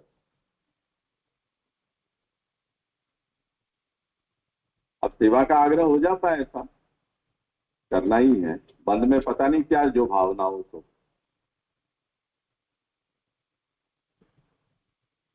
अब ठाकुर जी की सेवा जिन लोगों ने की है, जैसे भी की हो, उनको अगर हम ठाकुर जी के दर्शन में खड़ा कर देंगे तो उनको केवल दर्शन करने हैं। तो जो सेवा जिसने की है या जिसका टेम्परामेंट सेवा का है, वो दर्शन ज्यादा कर नहीं सकता, उसके पांव में कुछ होने लगता है, हाथ में कुछ खुचर आने लगती है, कुछ करें कुछ करें कुछ करें, उसकी वृत्ति अलग तरह की होती है। या हम सब जो भी जितनी जिससे सेवा होती हो, भले ही कोई आदर्श नहीं है हम, पर जहां केवल दर्शन में ही हमारा अधिकार है, मानो कि हम जगन्नाथपुरी चले गए तो वहां भी हमें जाकर ये खोजेंगे कि सेवा क्या कर सकते हैं। दर्शन तो ठीक है किया, द्वारका चले गए, 2 घंटे लाइन में खड़े रहे, अब क्या पर। तो ये एक अलग टेम्परामेंट है सेवा का। वो जैसे पुष्टिप्रा मर्यादा भेद में ये बात कही है ना कि जो जिस मार्ग का जीव है उसका जीव का स्वभाव, उसका देह, उसकी इंद्रिय, उसकी क्रिया, वो सब उस मार्ग के अनुरूप होती है। तो वो इंद्रियों तक वो वर्ण घुसा हुआ है, वो इंद्रियां भी कुछ सेवा खोजती है, केवल देख के क्या होगा। अब जिनका ऐसा वर्ण नहीं है, जैसे मैंने महाशय की बात कही, तो जब हम लोग वहां गए तब वो ठाकुर जी की सेवा में इस तरह से घुसा। हमने उनको ये कह रखा है कि हम वो हमारे सामने निज मंदिर में प्रवेश नहीं करना। तो बहस करने लगा कि मुझे तो केवल सेवा ही करनी है, मैंने की सेवा है बताता हूं, बाहर मंदिर का चौक है उसकी पुहारी करो। नहीं ये नहीं ऐसे वो सेवा नहीं वो सेवा के द्वारकाधीश के निज मंदिर में मेरा प्रवेश है, ये आने वाले सब यात्री देखें, बाहर आने पर मुझे दक्षिणा दें। अब वो जिस ज्ञाति का प्रतिनिधित्व करता है वो ज्ञाति श्री गोसाई जी श्री रघुनाथ जी के द्वारा प्रतिबंधित है कि उनको श्री द्वारकाधीश जी की सेवा में इस ज्ञाति के व्यक्ति को प्रवेश नहीं। तो इन लोगों ने, जैसे दुर्योधन को असुरों ने अपना प्रतिनिधि बनाया था और पीछे से सपोर्ट करते थे, उस तरह से वो पूरी ज्ञाति ने इसे अपने प्रतिनिधित्व के रूप में वहां रखा है कि एक बार ये घुस जाए तो इसके पीछे पूरे द्वारकाधीश जी का कब्जा हम ले लेंगे। ये उनकी गिनती है, जो कि द्वारका में ऐसा ही है। वे शंखोद्धार में उनको वो नहीं प्रवेश मिल पा रहा है इतने सालों से, 300 साल से, उसकी उनको पीड़ा है। तो वो मेवा जो है सेवा के पीछे मिलने वाला, वो इसमें प्रेरक बल है। तो और कोई सेवा नहीं है, सेवा ही है। तो यहां ध्यान से इस बात को समझना है कि तादृशश्चेत परिचर्या सहितो भवेत्, कि जिसका वर्ण होगा उस पर वो परिचर्या का तत्व आएगा। जिसका वर्ण नहीं होगा तो वो भक्ति तो उसमें प्रबल दिखेगी। ठाकुर जी के सामने खड़े रहेंगे, हाथ जोड़ेंगे, दंडवत करेंगे, न जाने कुछ कुछ बड़बड़ करेंगे। हम तो देखते हैं दर्शनार्थियों को देखे तो पता चले, पता नहीं क्या बोलते हैं, और पाछे खड़े होकर आंख और बंद कर लेते हैं। तो आए क्यों, ये समझ में नहीं आता। हल्ला मचाते हैं, दर्शन नहीं खुलते हैं, तो क्या हम 18 घंटे की यात्रा करके आए हैं, आप दर्शन खोलो दर्शन खोलो। ऐसा दर्शन खुले तो आंख बंद कर देते हैं। तो 18 घंटे क्यों यात्रा की, घर में ही बैठ जाते भाई, अब तो ऑनलाइन सब होता है सब जगह। ऐसी विचित्रता है। तो ध्यान से समझो कि उसको हम ये कहें कि आप 18 घंटे की यात्रा करके आए, आपको बड़ी मुश्किल से 20 सेकंड दर्शन हुए, बाकी का समय आप क्या करोगे, अन्य क्षेत्र में जाके खाओगे, घूमोगे। अब आपको कुछ सेवा बताएं, करो। गौशाला में है सेवा, यात्रियों के जूते चप्पल खो जाते हैं, उनकी इकट्ठे करने की सेवा है, मंदिर को स्वच्छ करना है, बर्तन मांजने हैं, ठाकुर जी के फूल की माला करनी है, मंदिर की स्वच्छता करनी है, ऊपर नीचे से सजाना है, जीर्णोद्धार का कार्य करना है, बड़े बड़े पत्थर उठा के यहाँ वहां रखने हैं। आपको इतना कार्य है, सब ठाकुर जी की सेवा का ही कार्य है। तो वो नहीं होगा, घंटों भर बैठे रहेंगे बाहर बैठे बैठे, तो सेवा नहीं हो पाएगी। तो ये वर्ण कुछ कार्य करता है, कुछ ऐसी जो जीवन शैली है हमारी वो काम करती है कि वो हमें वो प्रेरित करने ही नहीं देती। इसलिए चेत पद जो है महाप्रभु का, ये बहुत ही यहाँ पर सूचक है कि तस्य चेत तादृशश्चेत परिचर्या सहितो भवे। महाप्रभु का काकू मनोभाव ये है कि ऐसा संभव हो ही नहीं सकता है कि इतना जो कर्म मार्ग में पड़ा है और स्वाहा स्वाहा जिसने किया है उसको भगवत परिचर्या करने की प्रेरणा हो, ऐसा वो लाखों में कोई हो तो हो, पर अगर किसी में ऐसा हो जाता है तो सबसे चेत। वो भगवद गीता में मनुष्याणाम सहस्रेषु कश्चित यतति सिद्धये यततामपि सिद्धानाम कश्चित मां वेत्ति तत्वतः, ऐसे भगवान के सिद्धि के लिए तो हजारों में से कोई विरल व्यक्ति होता है जो प्रयत्न करता है सिद्धि प्राप्ति। और ऐसे यततामपि सिद्धानाम कश्चित मां वेत्ति तत्वतः, ऐसी सिद्धि के लिए जो यत्न करने वाले में से भी कोई ही मुझे तत्व से जान पाता है। ऐसी ही दुर्लभता यहाँ भी, जो कृषि प्रवाह मर्यादा भेद में महाप्रभु कहते हैं कश्चित एव ही भक्तो ही, भक्त तो कोई ही होता है, सब नहीं होते। तो कल जो प्रश्न आया था तुम्हारा शायद था ना, वो भक्त और असुर में क्या अंतर है, ऐसा किसी ने प्रश्न किया था। दोनों को जब भगवान मिलते हैं तो फिर भक्तमय और असुर में क्या अंतर है। हाँ, सीमा ने कहा था तो वो अंतर यही है कि भक्त तो जो भक्ति करता है वो भक्त है, जो भक्ति जिससे नहीं होती है, असुर तो नहीं कहेंगे पर भक्त से इतर है ऐसा हम कहेंगे। तो जिसका शरीर भगवत कार्य में जुड़ना ही नहीं चाहता है, जिसकी इंद्रियां भगवत कार्य करना ही नहीं चाहती हैं, वो किस बात का भक्त? देखने रहना ये कोई भक्ति थोड़ी। नवदा भक्ति में कहीं बताया है दर्शन भक्ति? दर्शन तो भक्ति ही नहीं है। आंख तो खुली रहेगी, जो सामने आएगा दिखेगा।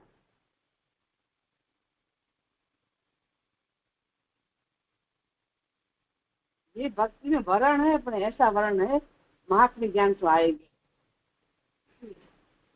नहीं। वर्णाश्रम धर्म के पालन के प्रभाव से किसी के भीतर ऐसे ही भक्ति प्रकट होती है, ये बात कही जा रही है। तो चित्त शुद्धि का है, चित्त शुद्धि होके हो रही है वो ना, तो वर्णाश्रम धर्म से चित्त शुद्धि होगी तब ये भक्ति प्रकट होगी, वो बात है यार। हेलो हेलो, माइक में बोलो। हाँ, ये यहाँ जो तस्यचेत परमा भक्ति जो बताए हो, या परमा भक्ति को यहाँ तादृश्य चेत से जो परिचर्या सहित है वो परम भक्ति है। जो सिद्धांत मुक्तावली से मानसी सा परामता, वही तो सेवा को यहाँ पे एडिशन आ रहे हो, यहाँ परिचर्या या सेवा को एडिशन हो तो परमा भक्ति होएगी, वो ऐसा ही समझा रहे। क्योंकि ब्रह्म भाव जो है वहाँ तो अवान्तर फल में लियो है, तो यहाँ ब्रह्म भाव तिरोधान की भी बात कर रहे हैं। तो ये तस्य चेत से जो आपने बताई कि वो तो वहां से परिचर्या को ऐड हुए तभी तस्य ऐसे कह रहे हैं, सेवा को ऐड आ रहे हैं यहाँ पे, मैंने परिचर्या के रूप में। परिचर्या और सेवा का ये अंतर है कि विप्रकृष्टे स्थित्वा यथा योग्यम सेवनम परिचर्या, दूर रहकर यथा योग्य कार्य यानी बहिरंग। जो सेवा है वो प्रेम सेवा है, प्रेम पूर्विका, उसमें अंतर बाह्य का कोई भेद नहीं। मूल बात यह है कि वर्णाश्रम धर्म के भगवत धर्म के प्रभाव से भगवान के महात्म्य का उद्बोध होगा, उससे भगवान में स्नेह होगा। ये विद्या रूपा भक्ति हुई, पंचपर्वा विद्या वाली। इस भक्ति में यदि परिचर्या जुड़ रही है तो एक फीचर जुड़ गया और गुण उसमें। वो परिचर्या यदि सेवा में परिणत हुई और उत्कर्ष हुआ, अब वो सेवा यदि फल रूपा आपको प्रतीत हो रही है तो स्वतंत्र भक्ति हो गई। यदि फल रूपा नहीं प्रतीत हो रही है और मोक्ष साधन रूप में आप कर रहे हो, तब फिर वो जहां से वही हो, तो वो आनंद के प्राकट्य कार्य नहीं हो जाएगी। इतना तो फल उसका भी है। ठीक है, ये वर्णाश्रम से आई है। अपन ने बात उठाई तो वर्णाश्रम अपने बात आई कहाँ से? वर्णाश्रम बताम धर्मे श्रुत्यादि। तो ये श्रुत्यादि से आ रही है कि वर्णाश्रम से आ रही है, ये मेरे समझ में नहीं आई बात। तो क्या अंतर क्या है? तो वो तो स्मार्ट जब से आएगी, वर्णाश्रम आएगा तो स्मार्ट में जाएगा, और ये श्रुति से जो ये वर्ण धर्म आया, आश्रम आया, तो वो तो श्रुति से आ रहा है, और ये वर्णाश्रम स्मार्ट से आ रहा है करके मेरे को कंफ्यूजन हो रहा है यहाँ। ये भक्ति इससे फर्क क्या पड़ रहा है? मानो कि श्रौत धर्मों से, श्रौत धर्म का आचरण करने के बाद जिसके अंदर भक्ति का भाव जगा, चाहे स्मार्त धर्म के आचरण करने के बाद भक्ति का भाव जगा, उसमें क्या फर्क पड़ा? तो वैदिक भक्ति कहलाएगी क्या? ये भक्ति का नाम कहा देंगे अपन? ये वैदिक भक्ति ऐसा तो कोई शब्द ही नहीं, शब्द ही नहीं। बड़ा धातु है वैदिक, वैदिक उपचारों से होती भक्ति, कहाँ ऐसे संस्कार है। दोनों के नाम दीजिए। तो यहाँ पे वानप्रस्थ में भक्ति यानी परिचर्या की बात हो रही है, तो वानप्रस्थ कैसे अनुसंधान है कि वो वन में जाके रहेंगे वहाँ पे, तो जैसे वहाँ पे फिर वो यानी परिचर्या कैसे कर पाएंगे? जैसे जड़ भरत भरत थे वो करते थे, भारत में वानप्रस्थ हुए भगवत भजन ही करते थे, आश्रम धर्मों का पालन करते हुए उस अवस्था में उनसे जो होता था वो करते थे। यानी भगवत भजन को ही परिचर्या यहाँ पे समझ रहे हैं। हाँ, जिस समय जो हो सकता हो वही तो करेंगे ना। हर समय में अपने यहाँ जो पुष्टि मार्ग का प्रचार हम आज सोच रहे हैं, ऐसा तो कोई जरूरी नहीं है ना कि सभी काल में रहा हो सकता है कि शालिग्राम का पूजन करते हो, मानसी मूर्ति का जो अपने सूक्ष्म ध्यान के रूप में करते हो, विराट का ध्यान करते हो, ऐसे कुछ भी रूप में। यदि फॉलो अप में ही है, मतलब यहाँ में परिचर्या को स्वरूप भक्तिवर्धिनी के अनुसार श्रवण कीर्तन स्मरण प्लस तादृशी जन के साथ जो परिचर्या कर रहे हैं वो दोनों कैटेगरी में ले सके ना यहाँ पे, क्योंकि सेवा तो अभी हम लोग नहीं ले रहे, सेवा आगे सेकंड पराभक्ति जब भी आ रही है तभी है।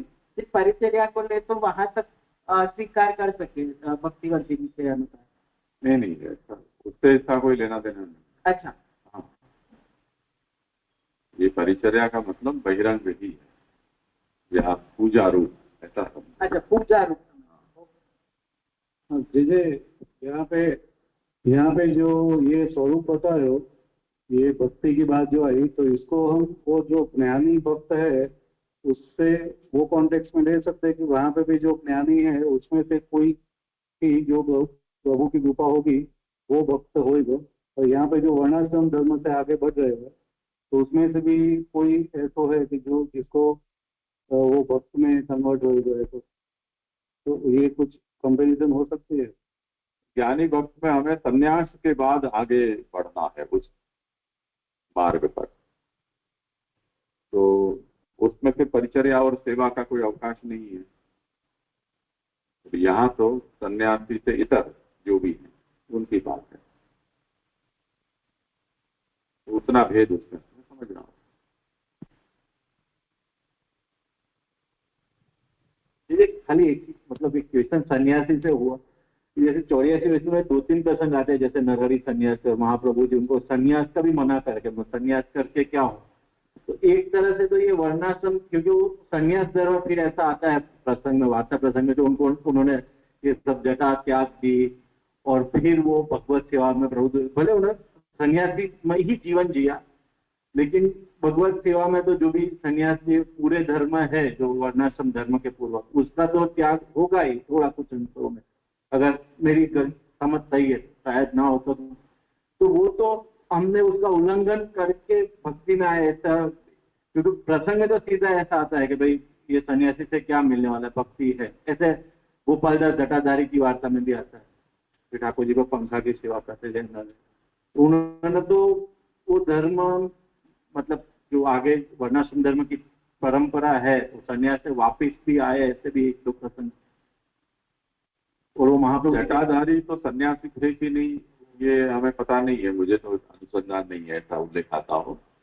नरहरि का ऐसा जरूर है, उसमें वार्ता और भाव प्रकाश में बहुत ज्यादा आगे पीछे है, और भाव प्रकाशकार ने ये सब बातें लिखी है, जिसने भी लिखी हो, कि उनको सन्यास छुड़वा के और पीछे करवाया। मुझे नहीं लगता है कि महाप्रभु ऐसा कर सकते हैं, क्योंकि महाप्रभु के वचन विचार और इससे ये बहुत विपरीत बातें हैं। तो किसी ने ऐसे ही भाव प्रकाश के नाम से उसमें घुसा दिया हो गप, ऐसा मुझे अधिक लगता है, उस पर विश्वास करने योग्य नहीं। यहाँ पे एक और प्रश्न है कि अभी वो मार्गस्थित भक्त नहीं है, मतलब और आश्रम व्यवस्था का पालन कर रहा है, उसका लक्ष्य मोक्ष है, उस बीच उसको भक्ति हो जाती है, तो फिर उसको फल किस प्रकार का प्राप्त होगा? क्योंकि आश्रम व्यवस्था के अनुसार उसको मुक्ति का प्रकार बताया, तो ब्रह्मलोक में उसकी प्राप्ति और ब्रह्मा के साथ उसकी फिर जब होगा तब शायद, तो वो उस प्रकार से उसका नॉर्मली उस प्रक्रिया को फॉलो करते हुए उसका फल वो हुआ, बीच में उसे भक्ति हो जाती है, तो फिर उसका फल किस प्रकार समझना चाहिए। और अगर उसे इस जन्म में फल नहीं मिला तो क्या फिर उसका द्वितीय जन्म होगा भक्त की तरह, और फिर उसे वो भक्ति करके और फल प्राप्त करेगा। जैसे हमारे मार्ग में हम विचारते हैं जिस प्रक्रिया को कि वो मतलब सेवोपयोगी देह प्राप्त करेगा वापस और फिर भक्ति करके और उसे फल प्राप्ति होगी। यहाँ पे फल का विचार किस प्रकार किया जा सकता है? यहाँ तो ये बात स्पष्ट कही गई है कि तस्य चेत परमा भक्ति ही तिरोधानम भविष्यति। इन आश्रम धर्मों के पालन से भगवत भाव प्रकट होने पर यदि वो भगवत परिचर्या युक्त होता है तो उसके तिरोहित आनंद का प्राकट्य हो जाता है, ब्रह्म भाव रूप से फल प्राप्त होता है, ये उसका परिणाम। अब कुछ भी गड़बड़ी हुई तो कर्मानुसार जो भी गति होती है वो पुनर्जन्म आदि होते ही है, तो सबके लिए समान व्यवस्था है, उसमें कोई अपवाद नहीं है। उसकी मार्गी हो चाहे मर्यादा मार्गी हो चाहे प्रवाही हो, कर्मानुसार गति तो सबकी मान्य है ही। भगवान किस साधन को लक्ष्य में लेकर उसको अब आगे गति प्रदान करेंगे वो भगवान पर है। भक्ति को भगवान ने देखा है तो भक्ति के अनुसार फल प्रदान करेंगे, कर्म को देखेंगे तो कर्मानुसार देंगे। यहाँ तो इतनी बात है ना कि जो वर्णाश्रम धर्म का पालन कर रहा है उसमें उसके प्रभाव से आगे जाकर भक्ति प्रकट हुई है, तब फिर केवल कर्मजन्य फल उसे नहीं मिलना चाहिए, उससे कुछ अधिक मिलना चाहिए, वो उसका उत्कर्ष है। ठीक है, ये विषय पूरा होगा तो स्पष्ट हो जाएगा। एक जगह बीच में यहाँ पे जो बात आई थी ना कि भगवान राम के विषय में और पांडवों के विषय में जो वनवास था, तो वो क्या वो वानप्रस्थ था या फिर कि वो गृहस्थ आश्रम के अंदर ही फिर वो एक अलग व्यवस्था के रूप में वो था? वानप्रस्थ हुए थे तब वानप्रस्थ आश्रम के धर्मों का पालन करते हुए ही उन्होंने उतना काल व्यतीत किया था, बाकी थे तो गृहस्थ ही उस समय। हाँ। नहीं, वो तो उनकी जो सजा थी उसमें ये बात सब कंडीशन यही थी।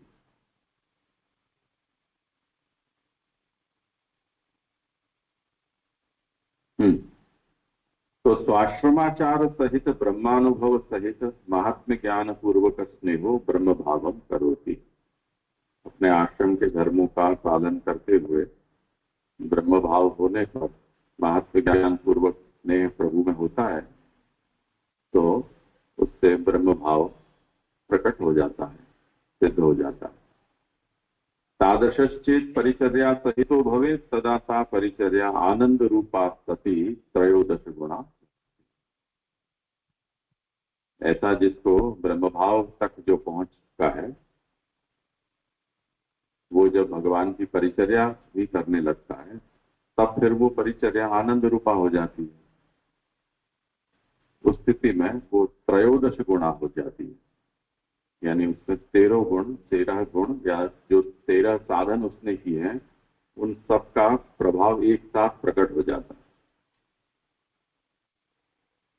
अब वो यहाँ पर क्या है वो समझाते हैं। पुरुषोत्तम चरणों ने इस बात को कहा है कि उक्त 12 गुण ब्रह्मानुभववत्वोत्तरम आनंद रूपतया परिचर्या स्वतंत्रा सती तथा इत्यर्थः। पहले जो 12 गुण बताए हैं जिसमें गुरु सेवा, कर्म कृति, तपः पर्यटनम क्रमात्, स्वाध्यायेन तथा कृत्या तपसा, मानसा मखा, ये 8, और उनकी वृत्तियां ये 4 मिला के 12, और उसमें भी ये भक्ति, ये सब मिल के और वो उसके सबके प्रभाव एक साथ वहां प्रकट हो जाते हैं। तदा फलरूपायाम तस्याम स्वाश्रमाचारादिकरणम फलानुभव प्रतिबंधकम इति फलत्वेन अनुभवे स्वाश्रमाचार त्यक्तव्या। ऐसा भक्त जब जो वर्णाश्रमी है, जिसकी भगवत परिचर्या भी आनंद रूपा, अपने यहाँ की परिभाषा में कहें तो अलौकिक सामर्थ्य जिसका प्रकट हो गया ऐसी, या जिसकी सेवा जैसे हम यहाँ कहते हैं आदिदेवी की सेवा, उस प्रकार की जो परिचर्या हो रही है, सदा फल रूपायाम तस्याम, ये जो भक्ति है वो फल रूपा यहाँ अब हो चुकी है। ऐसी स्थिति में स्वाश्रमाचारादिकरणम फलानुभव प्रतिबंधकम,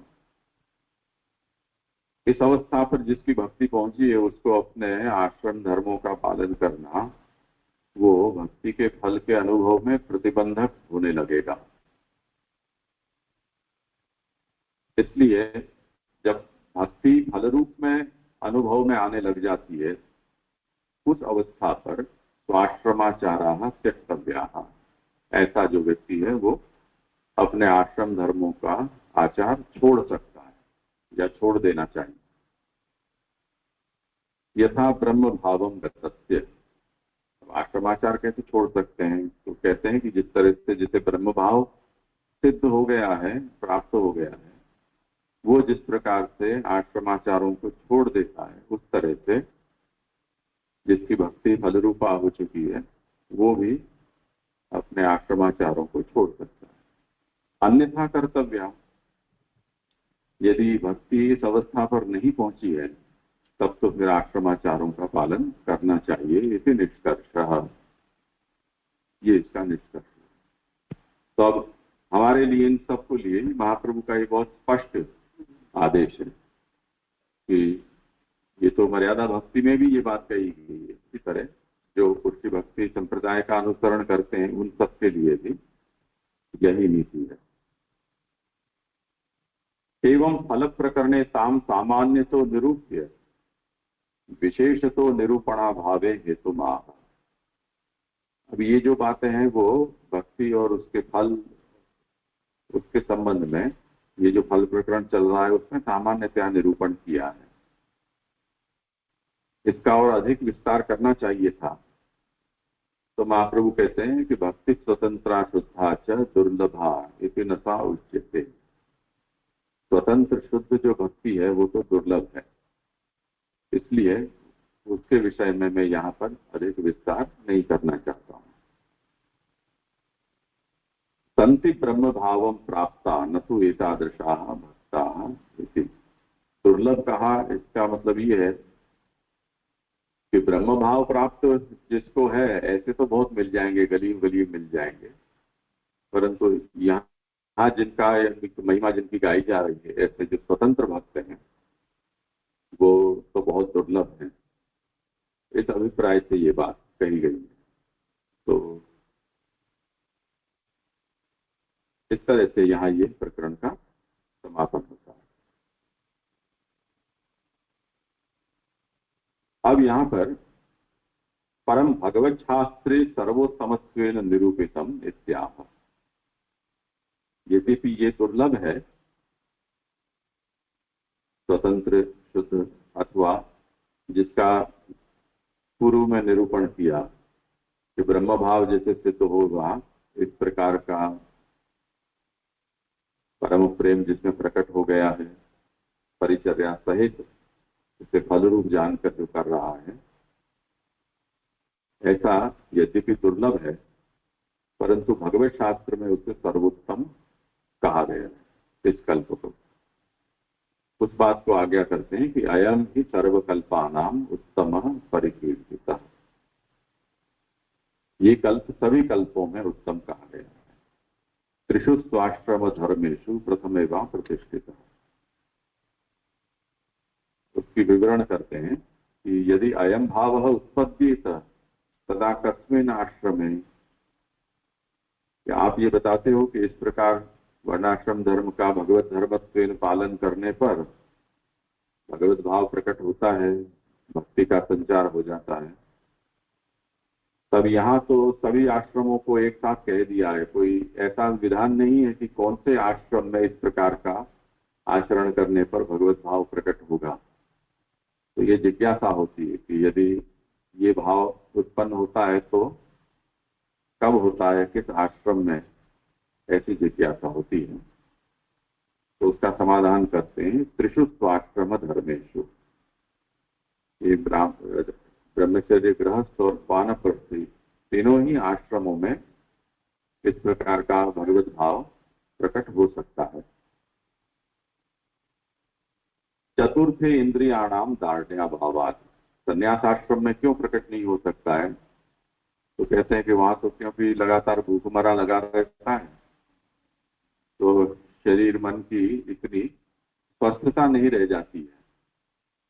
तो इंद्रियों की दृढ़ता नहीं होने के कारण भगवत परिचर्या करने का सूझेगा कहाँ। तो उस समय खाना मिल जाए, हर आदमी दूसरे दिन फिर से भिक्षा मांगने लायक खड़ा हो सके, उतनी शक्ति बची रहे, यही कैलकुलेशन में उसकी रात बीत जाती है। तो ठाकुर जी की सेवा परिचर्या करने का विचार उसको कब आएगा? तो चतुर्थ आश्रम में ये बहुत मुश्किल काम है कि ऐसा भगवत भाव उसके भीतर पैदा हो। इसलिए 3 में हो सकता है। अब कहते हैं कि द्वितीय तृतीयोरपि दार्ढ्या भावम आशंक्याः। ये द्वितीय आश्रम में तो गृहस्थी की जंजाल इतनी अंतहीन होती है कि उसमें आदमी को कुछ फुर्सत ही नहीं मिलती। और इसी तरह तृतीय जो वानप्रस्थ आश्रम में है, उसमें जंगल में यहाँ के यहाँ होते रहो, मच्छर मारो या सांप को भगाओ या कोई बाघ या चीता आ गया तो उससे बचो। अब कहाँ आदमी कैसे करेगा? तो वहां भी बहुत अधिक प्रवृत्ति गृहस्थ और वानप्रस्थियों को है, तो उसके कारण भी दृढ़ता नहीं रह जाएगी, ऐसा लगता है। इसलिए महाप्रभु कहते हैं कि ब्रह्मचर्य आश्रम तो सबसे अच्छा है इस दृष्टि से। तो ब्रह्मचारी को ये सब सिद्धि, इसीलिए सब नरेंद्र मोदी और इन सब का नाम आता है ना। जिन वही सिद्धि प्राप्त की है उनकी लिस्ट में यही आता है कि वो जो एकाकी हैं उनको सिद्धि प्राप्त हो जाती है।